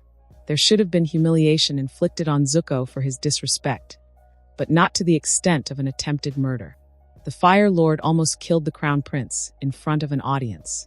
Even General Bujing and some of the other War Council generals were frowning with concern, which told Azula all she needed to know about how badly her father had misstepped. The ripple of fear from this would likely cause the more conservative commanders and courtiers to seek each other outside of court for some measure of security from a Fire Lord who is already more than willing to almost kill his own son for a supposed slight upon him. Advice would be more warily given out. Ambitious rivals would likely try and wield the Fire Lord's wrath against insult as a crude weapon against each other. More dangerously, it was fuel to feed the hidden embers of discontent and would cause such sentiments to go deeper underground, rather than coaxed to surface to be met and challenged by cold logic and undeniable facts. And swift retribution. And then the Fire Lord declared the Crown Prince banished from the home islands for his disrespect, his dishonor, as soon as he recovered from his wounds. Only the capture of the Avatar would end the banishment. Until then, Azula would become Crown Princess. Again, the younger version of herself might have delighted in the turn of events, but the current Azula saw the potential danger she was in. She saw her father's faint smirk of triumph. She saw the other message he was specifically sending her. She greatly missed the simpler company of the 11th Regiment back then. Her father's first test came in the order of declaring a campaign to take Omashu. The War Council hastily cobbled together a plan that drew elements from various fronts. Azula had seen the plan, and on paper it might have worked. It required optimal conditions and some measure of incompetence from the enemy, and most importantly, it relied upon the fact that the general leading the group would know how to exploit the 11th Regiment's strengths. The 11th's involvement was non-negotiable, not because of the fact that they had built a reputation of being effective fighters against improbable odds, but because the Fire Lord demanded their presence. As much as Xing might have liked to protest, he wisely shut up once news spread of Zuko's banishment. Unlike the prince, the colonel knew how to read between the lines. To increase his chances, the princess volunteered into the same army a few irritating scions who had not too subtly tried to beg for her favor. The extra meat shields would hopefully buffer the 11th and give Xing some added margins to work with. That was about all Azula could do, and the rest of the week saw a new routine in her schedule where she carefully hid her trepidation at the latest reports from the front, with Uncle Iroh joining Zuko in his quest, and her father being too eager to reinforce his position. Life in the capital became much quieter, much lonelier. The only bright spot was the reassuring and surprisingly pregnant presence of Instructor Captain Ren back in the training grounds. Despite their outward bickering, Ren had been close with Kai of all people. And more astonishingly, it wasn't a new thing. Kai's a good man, the captain had said rather fondly. We just have our disagreements, like whose family Xing should be adopted into. But there's other qualities about him that make up for his stubbornly wrong opinions. The way she waggled her eyebrows at AZULA made the princess scrunch up her face with disgust. She did not need to know more about that little liaison. At least with Ren overseeing the regimental base and training grounds, AZULA had someone to share the trepidation with. And the older captain was a much better source of advice and reassurance than the simpering courtiers back in the palace. It's all right, AZULA. Xing will lead the 11th out of that mess, out in the isolated grounds and in the safety of her office. The captain was free to voice the obvious fact that the Omashu campaign would likely fail. He'd better, she answered with an indignant huff. After all the effort I put into securing the regiment's grounds. The regiment is due for a break after this campaign, I think.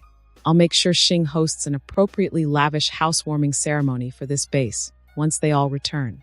We can open it by putting those nobles who've been pestering you through the same nap the fumes endurance training.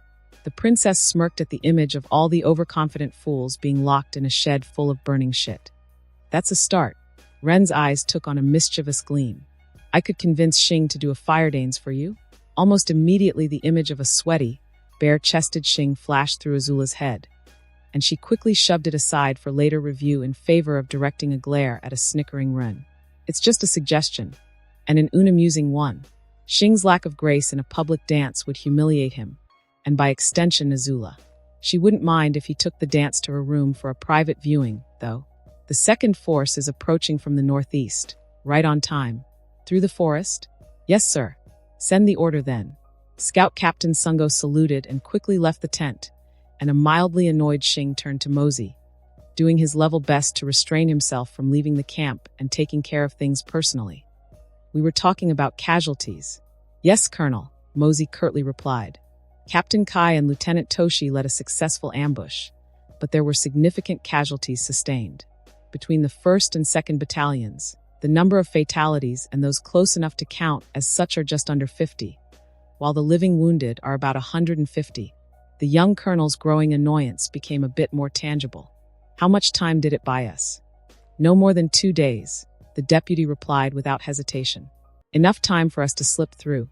Just enough, Xing muttered, no doubt thinking about the allies slowing them down. Maybe I'll have to ask the princess to stop sending her admirers to us after this. Politely, Mosey added as a reminder. After the first few exchanges, it became obvious that the communication between the 11th and their royal patron back in the capital was being intercepted. Xing's lack of writing etiquette managed to become a minor scandal for a short while. It died out a few weeks after, when Princess AZULA presented the court with the rumormonger's own private exchanges for a review on their writing etiquette. According to Sungo and his hand-picked team who had returned from their short vacation in the capital, some of the messages were rather damning in their insult to the royal family and other highly influential figures, leading to a bit of thinning of courtiers. A point was made, and unfortunately for the regiment's scouts, no further issues arose that required another short vacation. The colonel nodded, and then looked back down at the map of the Earth Kingdom's southern realm, with the marker of the 11th Regiment a good distance north of Omashu, and several Earth Kingdom markers slowly surrounding it. The other Fire Nation forces were not present, as broken and routed armies were not a strategic consideration. So we might have slowed down 2 armies. Only 4 more to go. Mosey tried to slow his commander's annoyance. On the bright side, once we break through, we've only got a few days to link up with the 2nd Assault Army. It'd be a stalemate, Xing said sourly. If messages were to be believed, the 2nd Assault Army would likely end up simply holding the line against the persistent attacks. Advancing at a slower pace, they had the luxury to secure their flanks from encirclement at least, so their front line should be solid enough. Even if they were pushed back, that direction lay safety, and the 11th had to reach it as quickly as possible. Better a stalemate than an outright loss. The young colonel gave a thoughtful hum as he nodded his reluctant agreement. Mosey couldn't blame him. This whole operation had been doomed from the start. Xing had wanted to argue through the princess against the push for Omashu, but after the incident with Prince Zuko, a bad campaign was deemed far preferable than drawing the Fire Lord's attention. Despite the War Council's planning, or perhaps because of it, Mosey treacherously entertained. This first assault south was tantamount to a suicide mission that had a singular goal of punching as deep as it could towards its goal. A larger second force was supposed to follow in its wake and secure the supply lines. But the Earth Kingdom, through its massive manpower, at both elements once they inevitably figured out their enemy's intent. The result was that the 11th Regiment and the other forces making up the 1st Southern Assault Army found itself surrounded deep in enemy territory in just under a month since they launched their attack, while the 2nd Southern Assault Army had been bogged down by dogged counterattacks. Panic did not break out, but the indecision and infighting that resulted might have been worse. General Yong Cha was torn between continuing the push or retreating back to the 2nd Assault Army, even as he fended off calls from discontented commanders to step down. Threats were thrown between the general's followers and his detractors, while orders were questioned and the army's cohesion slowly fell apart. The whole mess made the 1st Assault Army sitting turtle ducks for the Earth Kingdom to bring their forces to bear. Xing and the other uninvolved commanders had seen the signs, but their warnings were ignored as the internal bickering continued. The battle that followed days later had caught most of the assault army by surprise. By sheer ill luck, the Earth Kingdom's initial bombardment had nearly decapitated the army's command. Several massive boulders fell short of the gathering Fire Nation troops at first, but then the speed and trajectory caused them to actually bounce into spearmen and firebenders alike, and then crash into the commanders behind. General Yong Cha was spared that ignoble fate, but the chain of command had been severely weakened with the sudden loss of so many colonels and captains, and the display had severely shaken the common soldiers. Disorganized and demoralized, the 1st Assault Army would have likely broken and fled if they weren't surrounded. Instead, many of them put up a stubborn but chaotic defense, and were taken apart by methodical applications of blades and earthbending.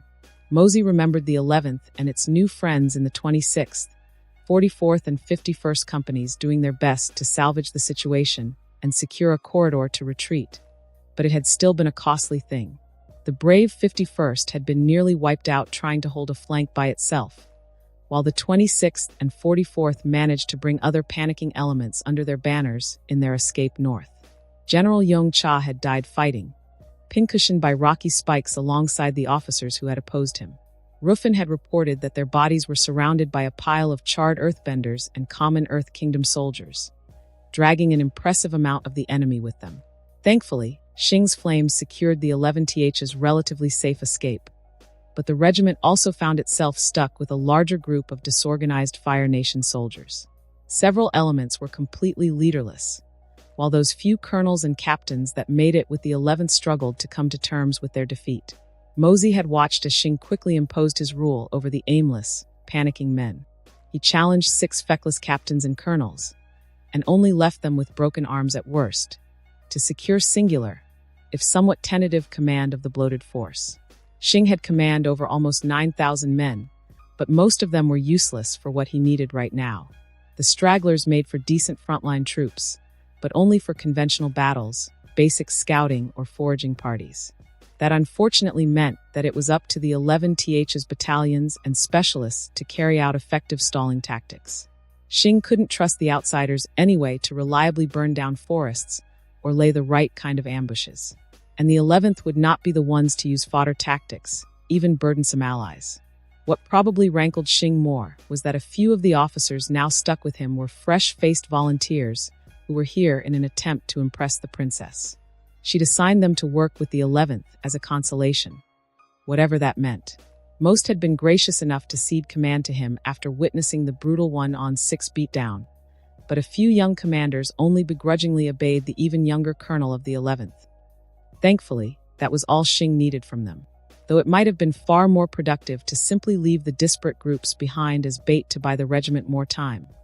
Mosey was glad that the colonel did not resort to such things.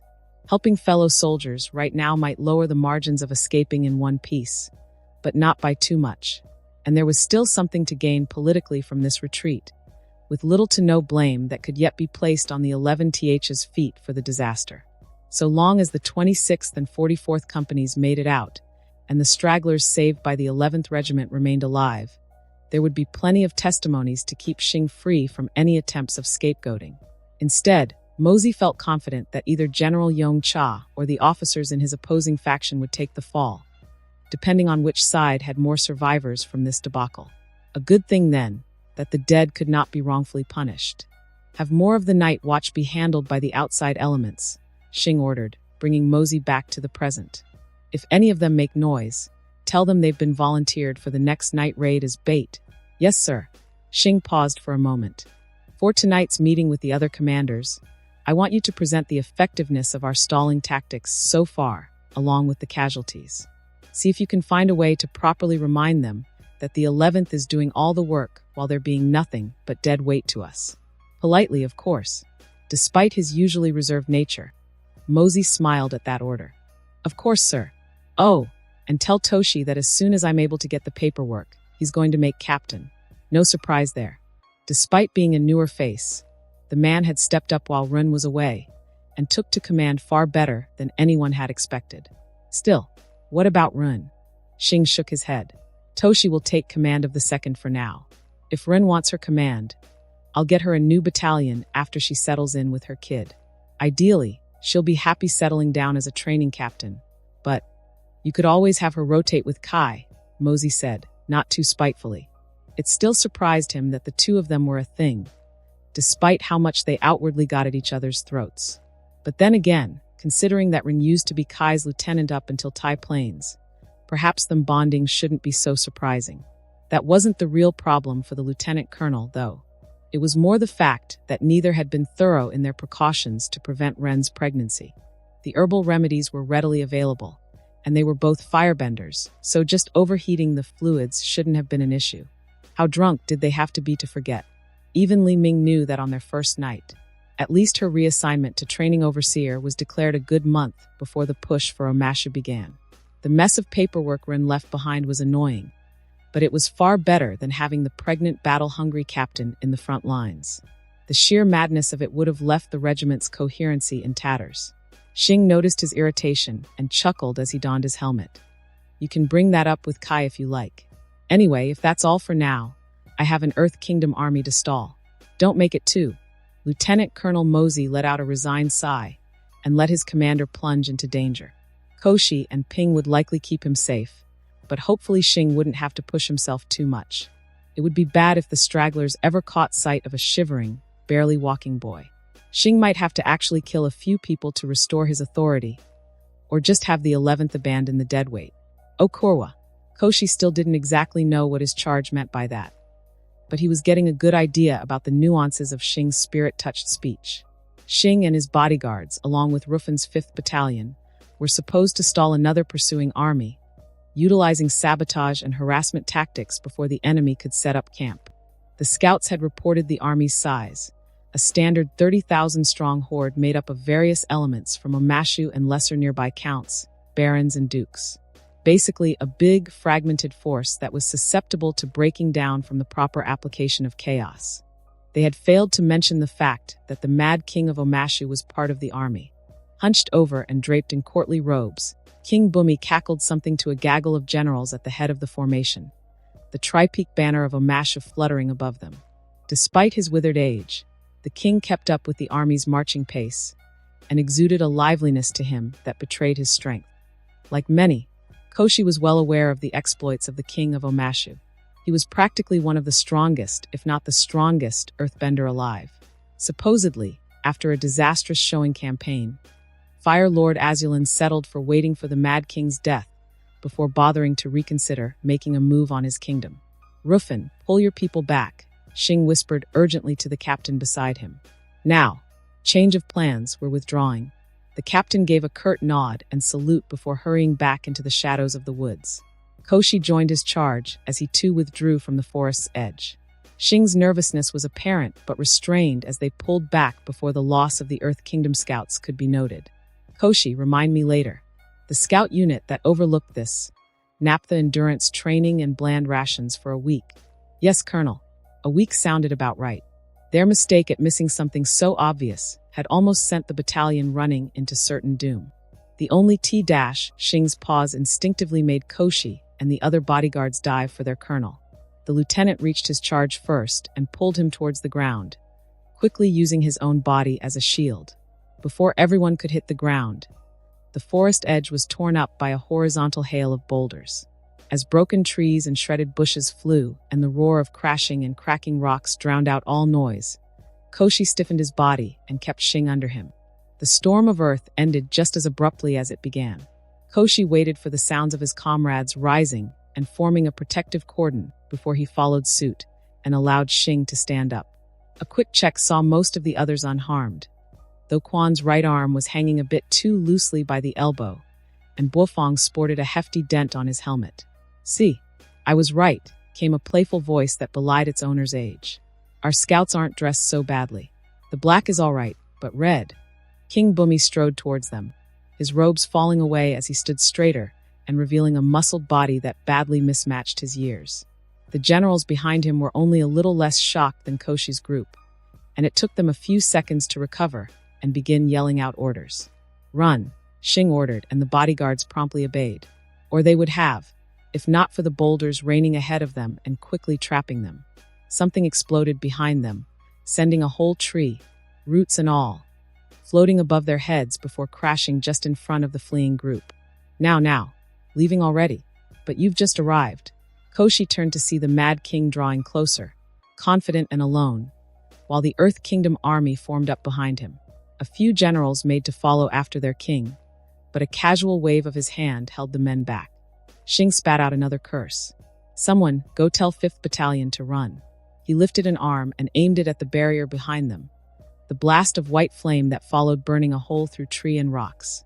At a distance, the Mad King paused in his steps and adopted an amused posture. Wofong was the first to reply. "With all due respect, sir, you should be the one to do it. I'm young, not stupid, Wofong. You all won't last long enough for me to even leave that hole. I'll end up fighting regardless." Koshi gritted his teeth at that harsh fact. They were all good firebenders, but the lieutenant was also well aware of how outclassed they were. "We will not let you fight him. Them alone," he declared flatly, steeling himself for the fight to come.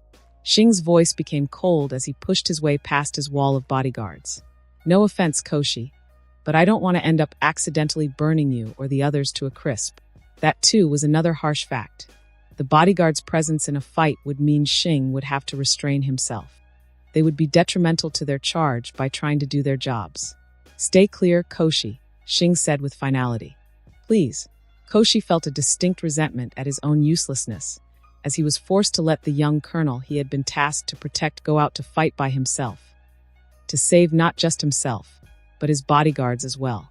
The impotent anger with sentiment was shared by his fellow bodyguards, but they had little choice but to let the colonel meet the Mad King. The king of Omashu seemed to perk up when he saw Shing walk towards him. "Oh ho, a bit small for a soldier, aren't you?" Shing stood at attention and gave a sharp salute, and then fell into a stance without saying a word. King Bumi frowned at the display, but the ground around him slowly rose in response to the challenge. The colonel glanced over his shoulder with a weak smile. "Get the 5th to fall back, please. I'll try to be fine." And then Shing burst into movement, explosions under his feet propelling him towards the Mad King of Omashu. King Bumi acted far quicker than Koshi had ever seen any earthbender done, turning the swathe of ground before him into a haphazard explosion of rocky walls and columns to block his opponent's flight. Almost immediately, a column of blinding fire cut a hole through all of that, forcing the king to dodge aside as the beam created a crater in the ground he once stood on. Shing followed a second after, but a wall of dirt shot up to intercept his spinning kick from getting anywhere close to the earthbender. "Oh ho, now this is a fight." The Mad King sent the wall flying towards Shing, forcing him to use his extended leg as leverage to twist and bend over it.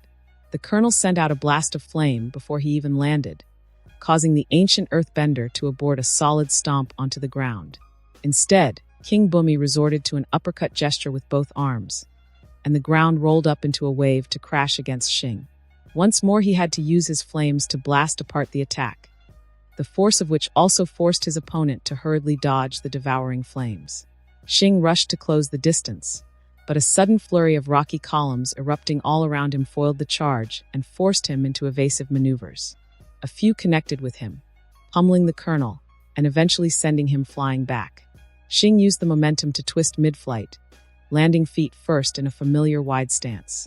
The Mad King looked perplexed for a moment, but he reacted as soon as he saw the glow and smoke from Xing's mouth. Another jagged wave of earth rose up between the two combatants, which was promptly bisected as it met the young dragon's condensed beam of fire. King Bumi threw up more earthen walls before he wisely twisted aside, right as the beam punched through rock and dirt and through the space he once occupied. A cloud of dust slowly formed as the two benders paused to recenter themselves. Xing was standing stiffly, no doubt fighting off the chilling cold settling on his body. At the same time, King Bumi lost all his good cheer, regarding his foe with far more seriousness. All of that took place in less than 20 seconds, and already the ground was a broken and charred mess. Koshi found himself unable to tear his gaze away from the duel, and it took some effort to look at the rest of the enemy army to find that they too were in a similar state. He saw Xing take 2 deep breaths before hurling himself at his opponent once more. This time, the ground ahead of him blasted up to intercept him at less direct angles. Xing simply endured the dirt and rocks as he dove through them, straight for his target. The surprised king just barely shifted the ground he stood on, dragging him out of the way along with it. The sideways movement was a mistake, as the king turned too slowly to face a Xing, who quickly pounced as soon as he landed. The mad king of Omashu was sent stumbling back from a barely blocked knee to the face, though a quick stomp onto the ground sent the dirt exploding below Xing to foil any follow-ups. The dirt also blocked the colonel's view from the rocky column erupting below him, sending him flying once more with a distinct crack of aggregate rocks against metal plates. This time, Xing landed in a roll and quickly stumbled to his feet. A barrage of rocks forced him to backpedal, as King Bumi finally had enough of the proximity. Earthen walls and hexagonal columns erupted from the earth to force Xing back, and the intense storm of dirt and rock inevitably created a distance between him and the king. Xing tried to blast a path through, but then his opponent simply sent his attacks flying from every possible angle. Tired of evading, Xing finally took to the skies again in a quick burst. He shot up faster than King Bumi could track, and the boulders fell wide off their mark. Koshi had to squint in the late afternoon sun to figure out where his charge was, and so did the king. The earthbender got caught off guard as the first white fireballs rained from the sky and almost knocked him off his feet. A thick layer of earth quickly rolled up into a protective shell around King Bumi, allowing him to weather the aerial bombardment, but also blocking his view and stopping him from contesting Xing's descent. The colonel landed among the stunned Earth Kingdom army, who took a second to finally react to his presence by hastily stumbling away from him. Koshi saw the mad king emerge from his earthen shell to stare at Xing, who had discarded his helmet and armor in his descent, and was now surrounded by the visible distortion of a heat haze. The cloth underlayer he was left with was smoking and slowly burning away. A pit formed in the lieutenant's stomach at the sight, but his legs would not move. None of his fellow bodyguards moved as well, and neither did the enemy, the Mad King included. Silence, spiced with the hiss of smoke and the pattering of dirt, settled as combat finally came to a halt no more than a few minutes since it began. Xing and the king stared at each other, though Koshi saw the signs that his colonel was just barely keeping on his feet, and probably his consciousness. King Bumi finally broke the stare seconds later to glance at Koshi and his team, and then returned his attention to Xing with a nod. Even from a distance, the amused admiration in the old earthbender was obvious to see. "Well played," the lieutenant barely heard the king say. "Well played indeed." King Bumi gestured with a hand, snapping his army out from their trance, as a short wall rose to push the crowd away from Xing. He then gave a short bow, one which the colonel stiffly returned as he dispersed the catastrophic buildup of energy, the heat haze around him banishing immediately. That finally snapped Koshi out of his own trance, and he immediately broke into a fire-propelled run, his team following right behind him. It took a few bursts of fire under their feet to finally reach their charge, and the bodyguards quickly formed a protective ring around their commander. Still, Xing pushed through the ring of armor with trembling arms to face his grinning opponent. "Your life for my armies, eh?" King Bumi asked loudly, betraying only some signs of exertion through his maniacal grin as he spoke. "You drive a hard bargain, kid. You're free to leave." Koshi thought he could hear several hundred sets of eyes around him blink. "Go on then, before I think about a rematch. I promise that this army, at least, will turn around and return home." A few generals sputtered, but King Bumi waved them to silence. Xing managed another, deeper bow, visibly trembling as the fight began to take its toll on his body. Thank you for your consideration. Koshi had to help him straighten up, and then resorted to carrying him, while Buofang secured the colonel's armor before they left with all haste. Behind them, they could hear King Bumi cackling at his confused generals while telling them to turn around. It was a bitter consolation that the main objective had been met, though Koshi took some solace in the fact that his colonel had challenged and survived the Mad King of Omashu. Maybe once this whole campaign was over, he might come to better appreciate the fight he witnessed. Right now, the feeling of uselessness was a thick fog in his mind. AM month, Xing suddenly muttered in his arms. It took a second before the lieutenant understood. I would suggest at least 2 months of naphtha endurance, sir, he countered sternly, and a thorough retraining under Run and Kai. Kylan had to admit some spiteful satisfaction in watching the soldiers give wary space around her and the other prisoners. The desperate hangers-on from other Fire Nation forces knew better than to piss off the regiment that was now leading them to safety. Also, Xing ordering the execution of a few of them for trying to accost one of the prisoners might have something to do with it. The boy made a show of having the scum bound and on their knees before a nervous Yukai. The heavily battered soldiers had already been pummeled black and blue by the troops of the 11th, who had all taken offense, and subsequently taken turns in making their offense known. That the Pissants had tried to turn the blame on Yukai for using waterbending to defend herself only earned them another round of beating. Xing had offered the girl his blade. Do you wish to do it yourself? Yukai had stared at the weapon, and then at the colonel, and finally shook her trembling head. I understand, he answered with a nod, sheathing the blade and having the girl escorted back into her tent. Then, before the scum could think they were saved by Yukai's overly generous mercy, Xing gave Kylan a casual glance. Your folks prefer daggers or swords? Daggers, came the unanimous reply from the older, angrier Water Tribe prisoners. Swords would be too fast, and more likely to get in each other's way. Yuka in particular was given a serrated blade to avenge the slight on her daughter, and Xing had the offenders tossed into the prisoners' mess tent. Maybe gag them or something, so Yukai doesn't get nightmares, he had brilliantly suggested. It would be the first and last case of prisoner harassment, and after that incident, Kylan and her fellow prisoners enjoyed the fear their presence gave to the outsider soldiers. The haughty demands for healing turned into meek requests, and many didn't want to remove their pants out of some irrational concern. After all, it was Yuka, a non-bender, that flayed the offending flesh into strips, not any of the waterbenders. Even after Xing returned from his fight with Bumi, if anyone says alleged, they didn't know the reckless boy well enough. The state of fear remained, and none of the resentful commanders parasitizing off the 11th dared to wrest overall command of the group from the weakened colonel. The poor boy was in a battered state, and at the verge of suffering from cold exposure from his near-suicidal firebending. As Kylan tended to him, she once again marveled that he was still alive at all, let alone being capable of firebending in the first place. Xing's body was unlike any person the old healer has ever seen. His chi pathways were a tattered mess, with several routes somehow severed but not closed off. They were like an amputated limb that was not sewn shut, constantly bleeding out, and allowing things to bleed into them. That was the only way he could do what he did in the first place, Kylan guessed. Otherwise, the damage to the boy's pathways ensured that he had no chi of his own to channel.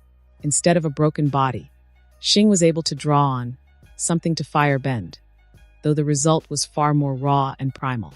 And it was incredibly potent, enough for him to stand toe-to-toe with Mad Bumi of all people.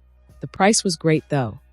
The process of funneling so much chi through his body resulted in the leaching of his body's warmth, and like suddenly damming a raging river and having its banks violently erode, Xing actually caused more damage to his chi pathways by trying to stave off the cold from spreading through his body.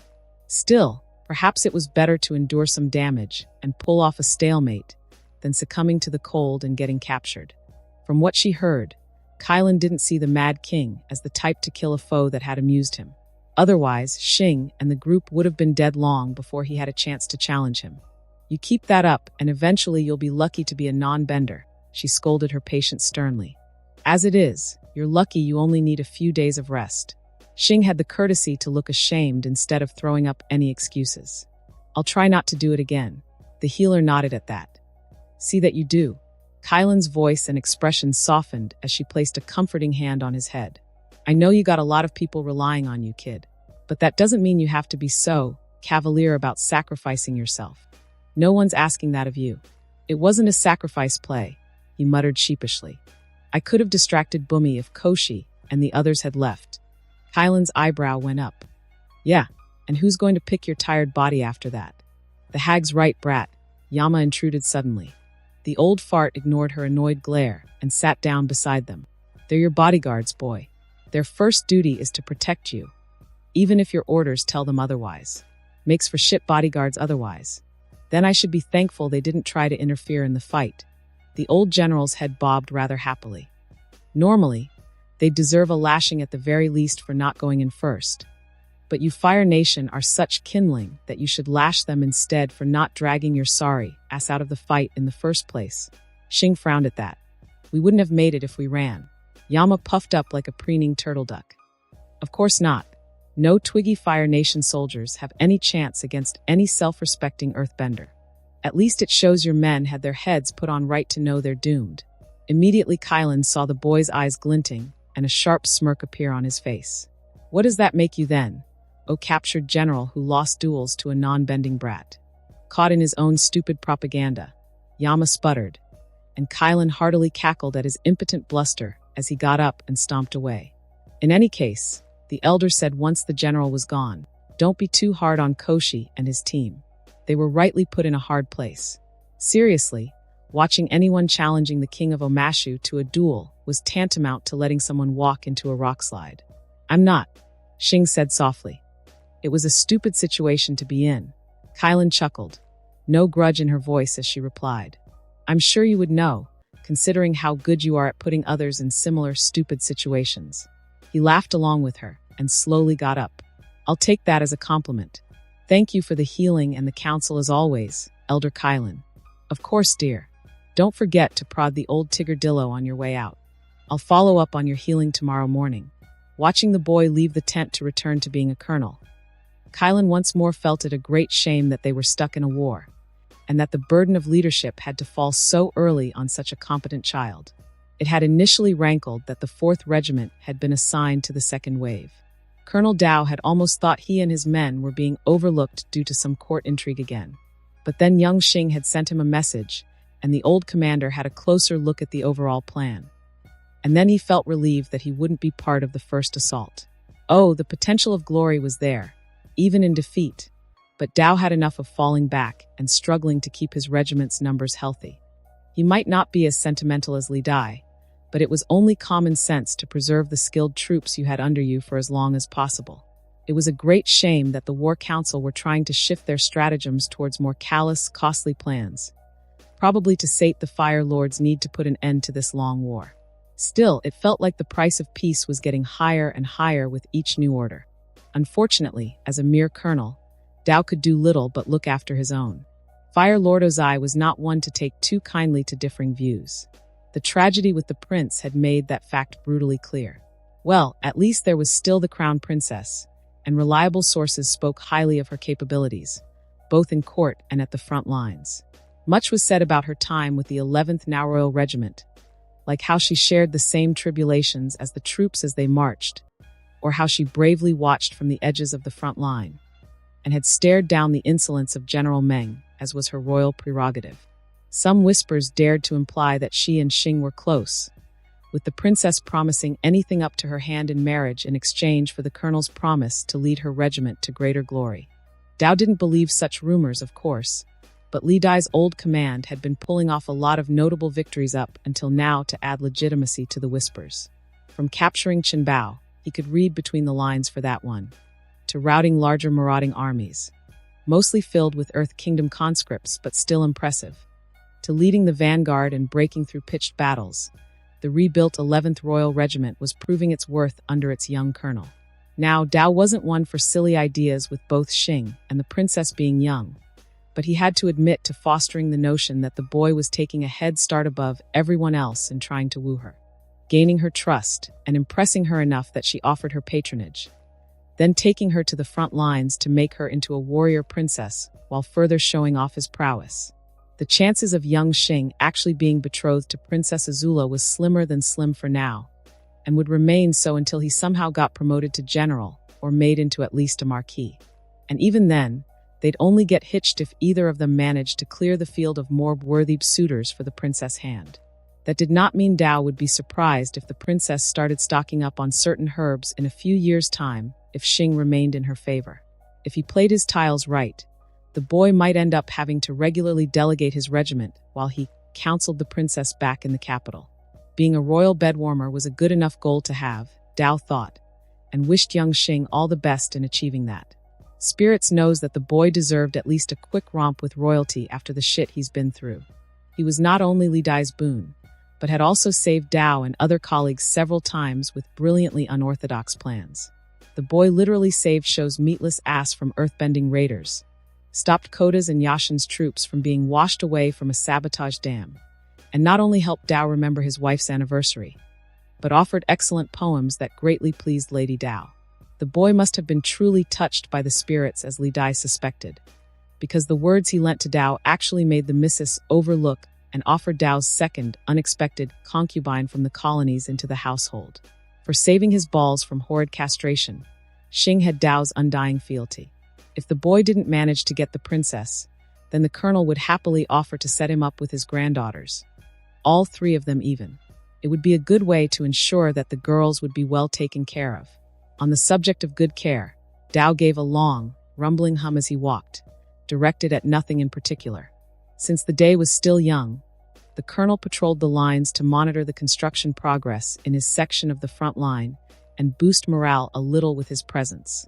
It was the 4th Regiment's turn to act as laborers and builders, while the 51st Grand Company under Colonel Hua kept watch and served as the first responders to enemy attack. His peer might be a frigid bitch, but Hua was competent enough that Dao could spend time away from the command tent and trust her to do her job. The 11th had been part of the 1st Assault Army, the very same one which had been effectively cut off days ago. Updates from Messenger Hawks presented the day-by-day collapse of the army, which resulted in General Chua abandoning the 2nd Army's slow advance and settling in for an inevitable counterattack from a consolidated Earth Kingdom once they were done with the remnants of the 1st Army. Dao had no doubts that young Xing would lead his regiment back to safety, as he had done many times already. It was what was hounding them and the other routing forces that was the worry. The Earth Kingdom had rallied a much fiercer and less sluggish defense than anyone, maybe except for Xing, had expected. Ramparts of wood and metal were being raised to secure the territory gained so far. Hopefully the defenses would help alleviate some of the pressure from the daily probing attacks. The 2nd Army could not resort to much faster and equally effective trenches because, well, earthbenders, being crushed by the wall you were cowering behind, or buried alive by a tide of dirt, that was a good way to die. Logs, planks, and metal sheets would have to do for now, until the pressure has eased and skilled fort builders could be called in. At least wooden ramparts could be set alight as a last resort to slow a breakthrough. A cry of alarm drew the colonel's attention, first to the watchtower that called out, and then to the sky the sentry was pointing at. A messenger hawk soared towards the Fire Nation's front lines. Dao immediately rushed to the roosting station, eager to see the latest report. Hua was there to personally receive the hawk, giving it an affectionate pet that was contrary to her usual cold self before she collected the message from the bird's backstrapped canister. The woman's eyes slowly narrowed into slits as she read, and towards the end her eyes shot open wide. Unable to bear the suspense, Dao had to ask, "What's it say?" Colonel Hua looked up and offered the scroll of paper to him. King Bumi was sighted in person in an Earth Kingdom retaliatory force. Shit, but supposedly your young friend personally turned him away in a duel. Dao snatched the scroll and read it. The 11th was still on the run, with the Earth Kingdom still on their heels. Several enemy groups were stalled, but not fully dissuaded. Xing had encountered the Mad King of Omashu in one sabotage attempt, and supposedly managed to stalemate the king and convince him to turn his army back. That sounded less of a stalemate and more like a heroic victory to Dao. Oh, the 11th and its fellow stragglers should make it back here in a couple days' time, due to the Earth Kingdom armies in their way. That made bitter sense. It wouldn't take much for the 2nd Army's daily harassers to turn about and try and catch the fleeing force. Xing would have to carefully navigate and fight his way through them. or risk getting too bogged down and subsequently surrounded. Dao gave a huff and passed the scroll back to Hua. Right then, I'm going to send my boys out. The other colonel stared dumbly for a moment before the words finally registered. What? Are you crazy? We need to keep the Earth Kingdom forces here pinned onto us, to keep them from going after our returning comrades. And you sending your regiment out to die will help do that. Dao grinned. I didn't say I was ordering them into a fight. I just said I was sending them out. That made the woman pause in thought for a moment. That makes some sense. But you'll be vulnerable out there. Bah! I'll just move out after fending them off today. Make it look like I'll be chasing them. Juan nodded as she saw the merits in his plan for once. We can bring this up to the general. If other groups do the same as well, we can hopefully make the Earth Kingdom worry about another push and force the Earth Kingdom to hunker down a bit more.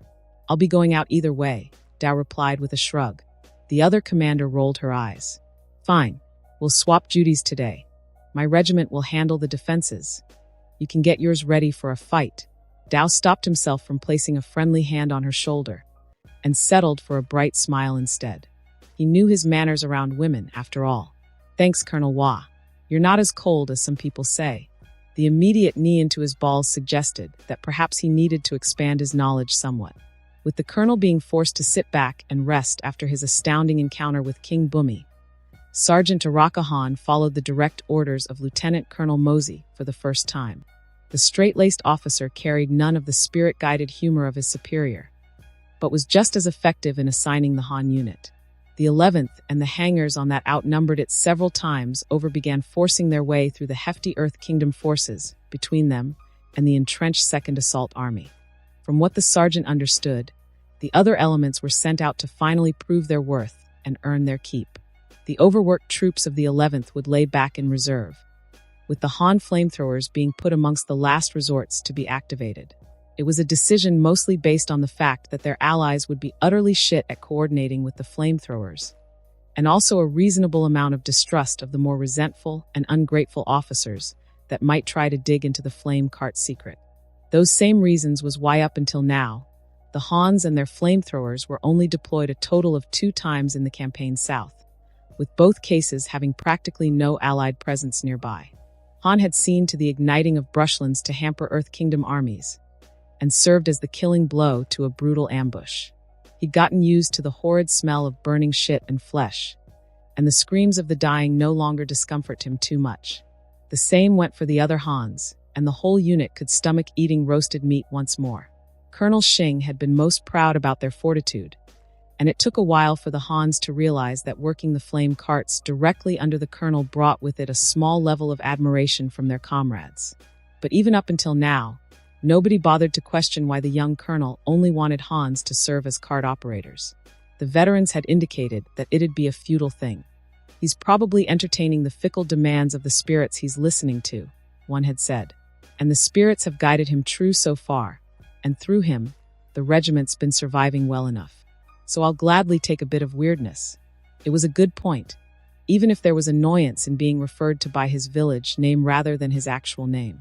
And for all that, the boy wasn't a bad commander to serve under either. He'd just faced down the Mad King for the sake of keeping his bodyguards safe, after all. Lieutenant Koshi's unit looked utterly ashamed, but they freely admitted the fact that their survival was solely due to their ward. Han sympathized somewhat with them. It must really suck to know that your job is not even ornamental, but potentially useless. At least for now. With the way the bodyguards trained in their free time, Han felt a bit of pity for the next threat that dares show up in front of them. A shame that they were currently guarding the colonel's wagon instead of partaking in the breakthrough. The 104th Spears are getting battered, Lieutenant Colonel Mosey stated bluntly as he read a scroll passed by a panting runner. He was talking about the 2 remaining platoons from that battered company. Those folks were one of the better ones. The platoon lieutenants quickly took to following the 11th's lead as if they were serving under the regiment, and Han found their enlisted men to be decent comrades. Captain Kai sounded angry. If they're in a pickle, where's the 19th Brigade? The lieutenant colonel gave a heavy sigh as he passed the scroll over to the captain. Routing, apparently. Colonel Zhu got himself killed. The hell are his officers doing? Wish I knew. That didn't bode well at all. The 19th Brigade was one of the more intact groups, though campfire gossip said that they were also rather inexperienced. Still, losing almost 2,000 men just like that. Lieutenant Colonel Mosey waited for the captains to stop grumbling before handing out his orders. Ping, Wakong, you're up. Just try to stabilize that front. We've got other fronts to push through. Assuming the rest of them don't mess up, Captain Wakong muttered before he left. Should we get Xing? Captain Kai asked, earning a quick shake of the head from the lieutenant colonel. Give him his rest. We're still within margins. The failure of the 19th Brigade was accounted for. Though maybe not so quickly. Knowing that group, their whiny officers are going to blame Xing breaking their colonel's arm for their loss, Captain Ruffin commented with a frown of distaste. Stupid bunch of pricks, that whole lot. The captains Kai and Ruffin shared a strange look with Lieutenant Colonel Mosey. And while Han didn't know what exactly the trio were thinking about, he felt a cold shudder run up his spine, and Captain Toshi seemed similarly unnerved. We'll deal with it when the time comes, the lieutenant colonel finally declared. They're spineless cowards anyway. Shouldn't take much to scare them into submission. If you say so, Captain Kai acceded. Another messenger ran up, looking far less dejected than the previous one. As before, Lieutenant Colonel Mosey took the message, and this time his eyebrows went wide with pleasant surprise. The 2nd Assault Army is pushing towards us. Wait, what? Captain Ruffin sounded as stunned as he looked. Colonel Dao probably caught wind of our return. He's leading the charge. Captain Kai slumped with relief and chuckled. Oh, thank the spirits for that magnificent Colonel. The sentiment was shared within the command tent, and the lieutenant colonel gave a thoughtful hum before nodding at the other captains. We don't have to ration our forces so much then. You too, go help the front being led by the 23rd. The 2nd Army is closest to that area. He then turned to Han, who straightened to attention at the anticipation of an order. Sergeant joined them. Try to keep the operation of the carts as discreet as possible. Yes, sir. Sergeant Han paused just for a second. How do you want us to apply the flames? The officer didn't hesitate. Ifrit's breath. Let Kai or Ruffin dictate where to apply it. Empty the tanks if you have to, and don't stop if any of our allies are stupid enough to get in your way. Don't worry, it'll be on me. Han's jaws tightened as he confirmed the orders, and then hurried out to his unit, feeling a little giddy apprehension. It was a good thing the Han unit had gotten used to the horrid smell of burning flesh and the screams of the dying. There'd be a lot of that coming soon. They took to the field at a good pace, following after the 2 battalions. The section of the front lines was a disordered mess, with Fire Nation soldiers from various groups fighting side by side with little coordination. The larger group of the 23rd Company were fighting as if their captain was not around to give orders, and the front surged and receded like a stormy tide. Banners from both sides fluttered near each other. Firebenders dueled with earthbenders, or the benders picked on the non-bending infantry, while those same infantry tried their best to swarm the benders or get locked into pitched fights with their opposite infantrymen. Coherency had devolved so badly that even the sergeant could tell that the officers in charge were incompetent idiots. Why were the firebenders exposing themselves in the front lines? Why were spearmen and swordsmen throwing themselves as a mob at earthbenders? The officers of the 11th agreed with the sentiment, though they were more verbal with their disgust. Flaming spirits, this is a shit show, one lieutenant said. Damn glad it's us leading them and not the other way around, another muttered. The captains simply shook their heads with some resignation and led their battalions to the front. Han kept his unit closer to Captain Ruffin's 5th Battalion, as they were the ones moving downwind.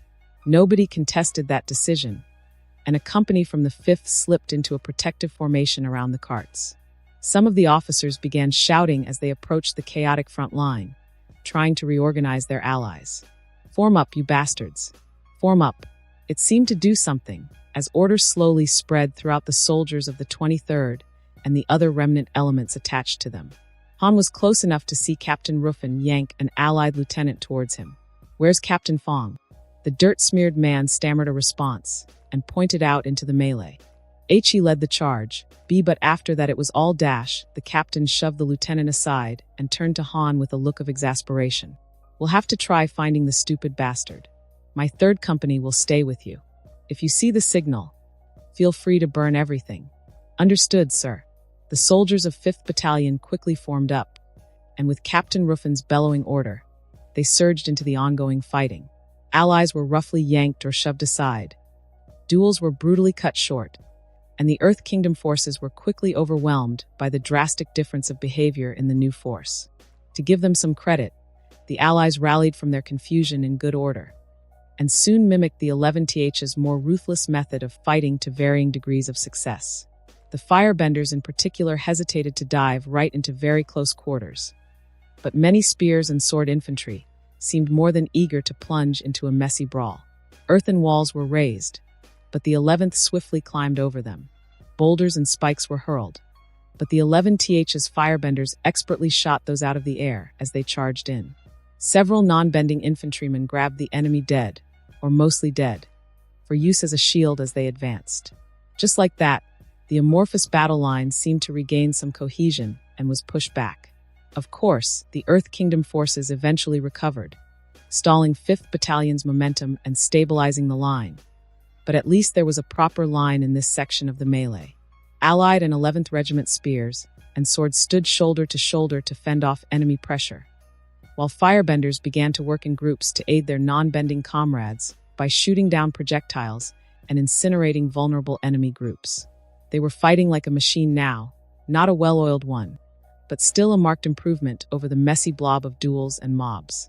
It took a few moments once the line stabilized for a bloodied banner of the 23rd Company to finally rise, right at the edge of the new border. Off in the distance, loud explosions and fading screams told Han that Captain Kai had taken a more violent approach in bringing order to his line. It must have done the job, seeing that the Fire Nation banners were now moving forward. A small bolt of fire streaked straight up into the sky from the front line, and Han quickly got into his sergeant role. It took a second to consider the wind, and the sergeant found the right spot to begin operations. Han turned to regard his unit members, who were loitering semi-alert by their carts. The colonel was not here, so he figured he had to do the honors to keep the new tradition going. "Hans, let's give them the flamethrowers." A savage, heartening roar followed, and the Han unit began pushing out towards the near center of the line, where the fighting seemed the thickest. A few words were exchanged with 3rd Company's Lieutenant Yuka, and she quickly relayed the message for the Fire Nation line to prepare itself. The firebenders of each cart kept alert for incoming projectiles while their comrades pushed the war machines into position. Having 3rd Company join in Overwatch helped ensure nothing could even bounce close enough to be a sudden obstacle. The 19 flamethrowers stopped right behind the lines in 2 tight, staggered rows, and the hose wielders stood on their carts for a higher vantage point. Inhaling, Sergeant Han yelled, and the soldiers of the 11th began to step back, yanking their allies along with them to backtrack behind the carts. Huge bursts of fire from the firebenders kept the Earth Kingdom soldiers from following right after, creating an acceptable amount of distance. With the field before him now only populated by enemies, the sergeant gave the order to begin. Exhale. The first row of flamethrowers spat their streams of fire, spewing it back and forth in a wide area. As the jets of fire ended, the second row opened up, keeping up the tide of fire. The screaming was immediate, and the Earth Kingdom advance died. With the comrades in the 5th Battalion guarding them, the firebending Hans helped to work the pistons, keeping up the stream of fire that the hose wielders sent washing across the grasslands. With such a concentrated torrent of liquid fire focused onto one place, the enemy line didn't so much break as much as it was burnt away. The wind carried the droplets of fire down the Earth Kingdom line, spreading the carnage further. The Hans kept pumping and sending out more stream of flame. Ifrit's breath was meant as a total area denial attack, to render a location into a terrain hazard. In a few seconds, the whole field before Han was covered in an angry, all-consuming firestorm. Firebenders kept the flames from washing into friendly lines.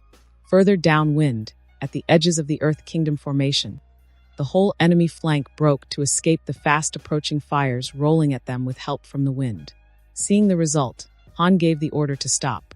The roar of the firestorm was so loud, he had to resort to waving to his unit to stand down. With the flank secured, 5th Battalion's firebenders quickly stepped in to tame the fires and create a safe path for the Allied forces to push in. They punched through the stunned and panicking enemy behind the firestorm, and then folded in to flank the remaining line.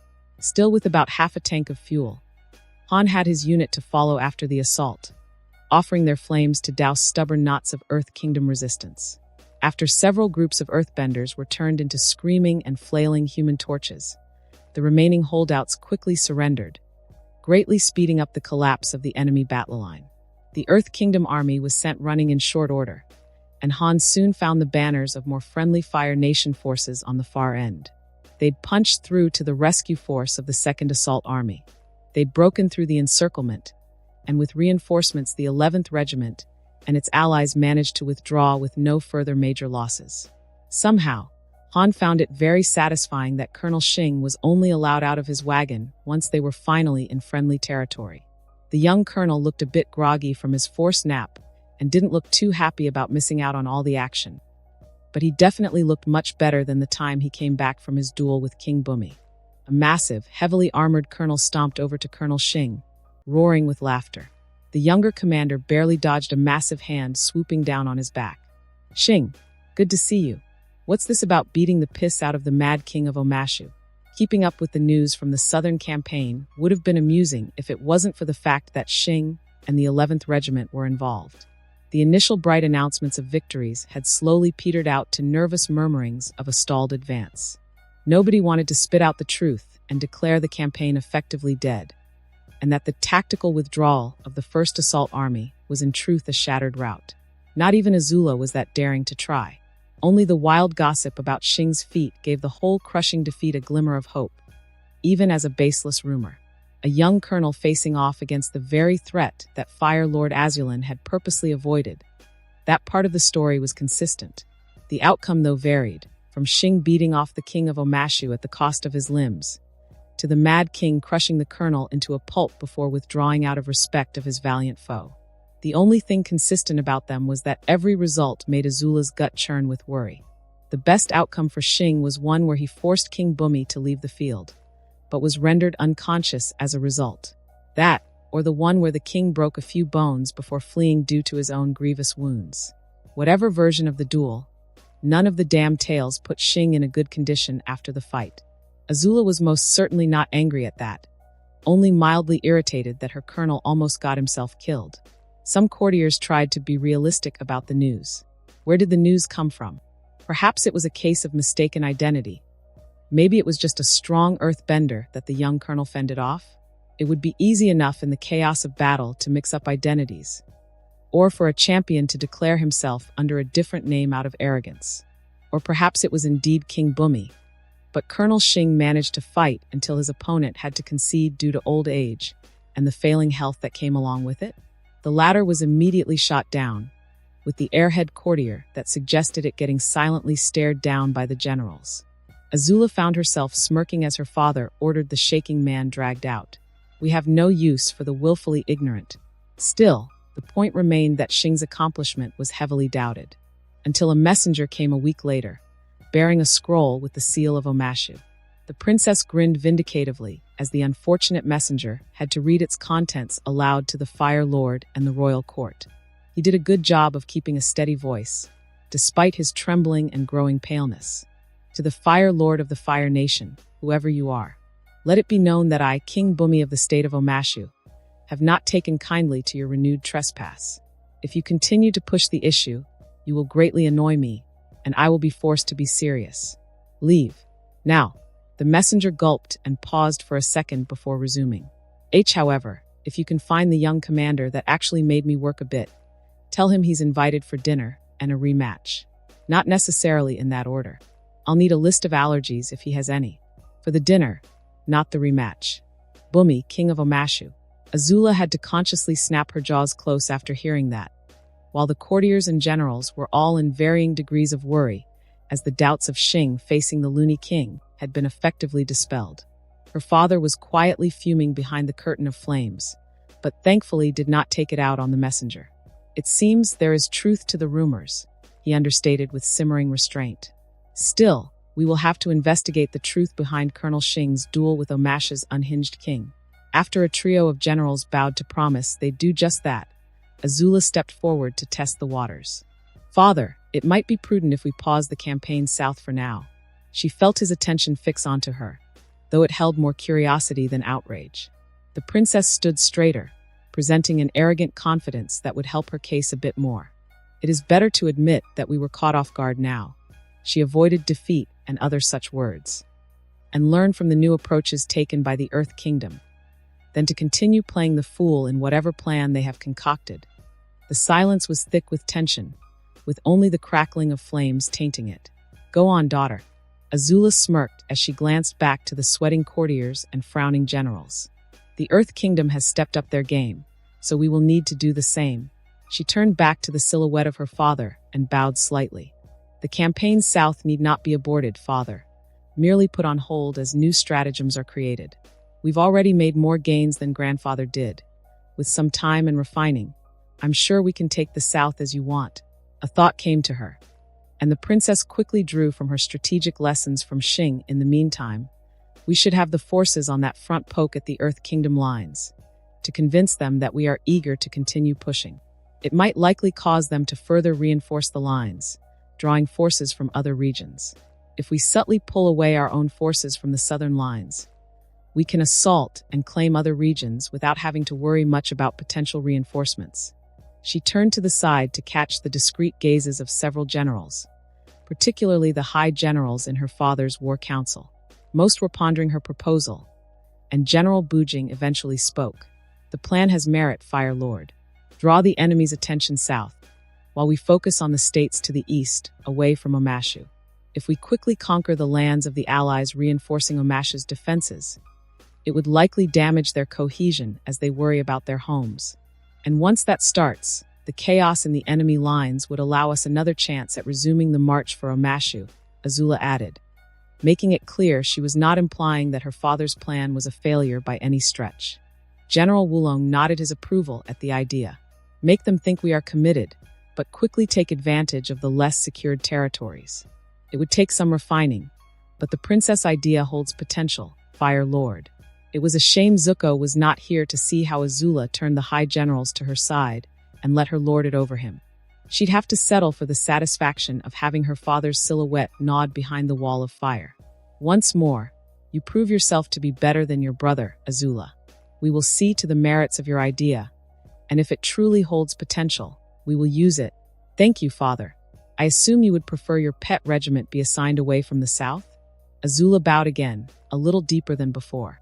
Considering that they are overdue for a rotation out of combat, I would request for the 11th Regiment to be at least allowed to recuperate and resupply in Zilong for a few months. It would also allow for an easier investigation into the matter of Colonel Xing's supposed encounter with the Mad King. Yes, it will, came her father's slow reply. He directed his next words to everyone but AZULA. Have the 11th be reassigned to rest. Also look into the merits they might have gained during this whole event. The regiment deserves some commendation for taking the initiative and leading their lesser comrades back to safety. The pressure of the Fire Lord's gaze settled on AZULA once more, this time filled with amusement and satisfaction. I will leave the fates of the failures in the First Assault Army in your hand, AZULA. After all, their incompetence had endangered your regiment. Thank you, father. I'll be sure to put them to good use. First things first, though, AZULA would have to glean and clarify as much information as she could before bringing it to Run. The pregnant captain could then help AZULA figure out the right kind of punishments for those who actually made Xing's job harder. Despite the gradual change in his niece, Iroh still held some trepidation at her advice to make landfall in the colony of Zilong. Wait for Xing, was all she had said, and admittedly the old prince only persuaded his nephew to stick around out of the trust he held for the young colonel, rather than that he held for AZULA. The governor had been warm in his welcome at least, and made the stay comfortable enough despite the lackluster tea service. Iroh also used the time to carefully feel out for any old acquaintances that might be lurking around, though to no success. What he did find, though, was that the people of Zilong were very loyal to the Fire Lord and his daughter, especially his daughter. Surprisingly, AZULA was very well received in the colony, even discounting the reputation she picked up from favoring the 11th Regiment. Governor Day was happy to speak of how she had redirected a rather sizable investment from the home islands to develop the town. Having the 11th's colonial barracks built here also increased the colony's prestige and drew in more business. And supposedly AZULA had sponsored the construction of schools and hospitals, not only in Zilong, but throughout the colonies in general. even if she declared it was to ensure the quality of future recruits to the 11th. Iroh had to admit she was taking the right, effective steps towards at least showing benevolence. She was making an effort to leave a positive impact, and there was none of the callousness or hidden sadistic agenda that Iroh knew the younger AZULA carried in spades. Truly amazing.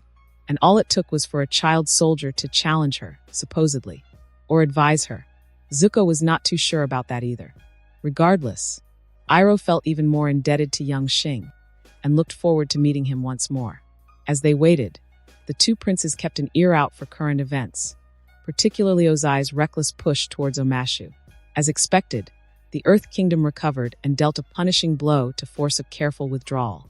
And then came the excited whispers that not only had Zilong's heroes, the 11th Regiment, survived almost wholly intact, but that they had led many survivors out of certain doom.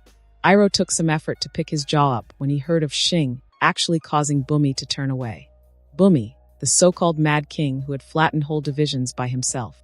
The cackling earthbender who had a penchant for unpredictability and unorthodox methods that paired very well with his overwhelming earthbending. The king who had scared Iroh's father so badly that Omashu had been unmolested until now.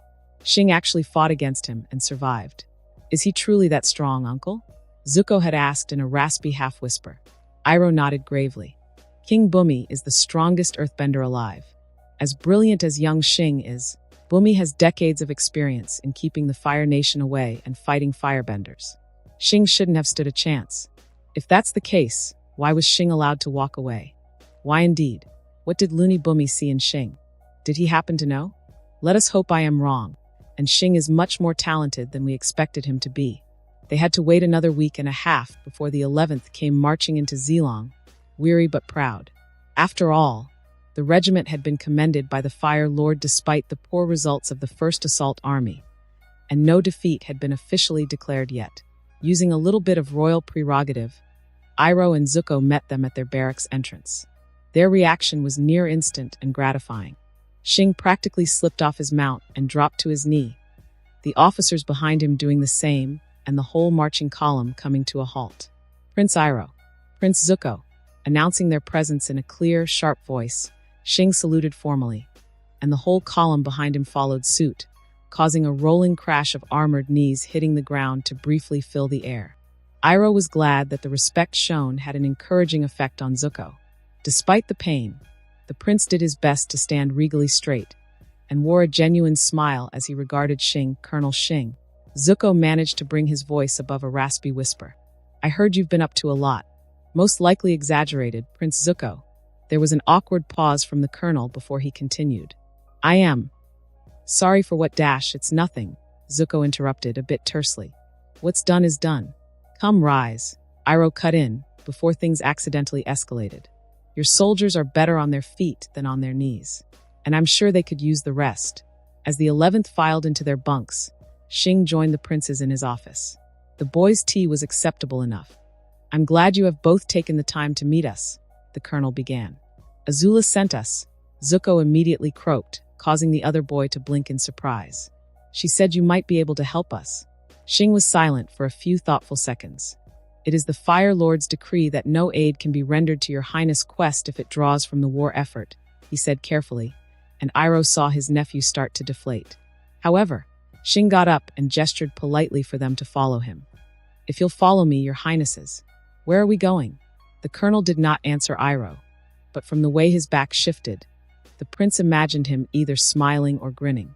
Some whispered orders and hand signals were sent to soldiers along the way, causing them to quickly run off. The princes were led through a fenced-off section, and Shing ushered them in and brought them into a meager wooden structure. It looked like a small hall of sorts, though the floor was littered with several bedrolls and barrels of water placed along the walls. Zuko gave an impatient look, while Iroh still tried to puzzle out what Shing had in store for them. If you'll just wait for a moment, was all the colonel had to say. Then the door opened again, and in stepped a worn face that Iroh had not expected to see in a while. General Yama, you fat fart.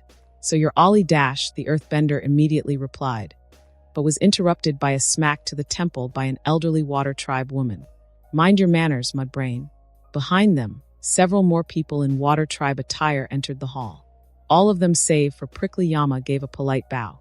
Xing bowed as well, with a hint of theatrics in his movements. Prince Zuko, Prince Iroh, may I present General Yama of Ba Sing Se, Elder Kylan of the Southern Water Tribe, and her fellow waterbender prisoners of the 11th Regiment. Zuko snapped a glare at Xing. What is the meaning of this?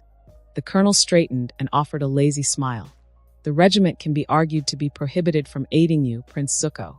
However, I cannot claim to have full command or responsibilities of my rowdy prisoners if you were somehow left alone with them. What? Xing ignored the young prince and gave the waterbender named Kylan a nod. I'll be outside the gates.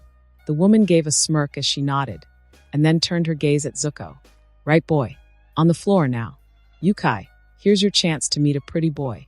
I don't dash. Kylan slipped into a rolling stance, and the barrels around the hall shuddered as water flew out of them to crash against Zuko. Before Iroh could act, Yama placed a calloused hand on his shoulder. Don't worry, the boy's going to be fine. What is going on? Iroh had to ask, utterly confused. Hag and her folks are healers. Oh, that made some sense now. Brat's asking a favor from us in a stupid, convoluted way to keep his hands clean. Iroh couldn't help but smile at that. Off to the side, Zuko was being manhandled by men and women, and only calmed down once the water wreathing him began to glow. Us, General? What are you supposed to do? General Yama snorted as he nodded to a tea set in the corner of the hall. Dumb fart. Who else here knows how to brew black laogai tea? Iroh's smile grew wider, and he spent the evening with the crass Earth Kingdom General, enjoying excellent tea and an enlightening game of pie show. Zuko calmed down enough to accept the temporary imprisonment for the next few days while Xing lost the keys to the prison grounds. The bedding was comfortable enough compared to a ship's quarters, and the company was quite tolerable. They left 4 days later, with Zuko being able to walk straighter, his voice cleared of any rasp, and the damage to his lungs and the rest of his body almost completely removed. Only the massive scar on his chest remained, partly because he had vehemently insisted on it, and also because the waterbenders agreed that it looked good on him. I apologize for holding you for too long, Your Highnesses. I hope you've not been too discomfort. None at all, Zuko answered with a deep, grateful bow. Thank you, Colonel. I will remember this. I hope your vengeance isn't too harsh, Prince Zuko. Iroh chuckled while his nephew snorted in amusement. Thank you. Xing, send my thanks to AZULA as well.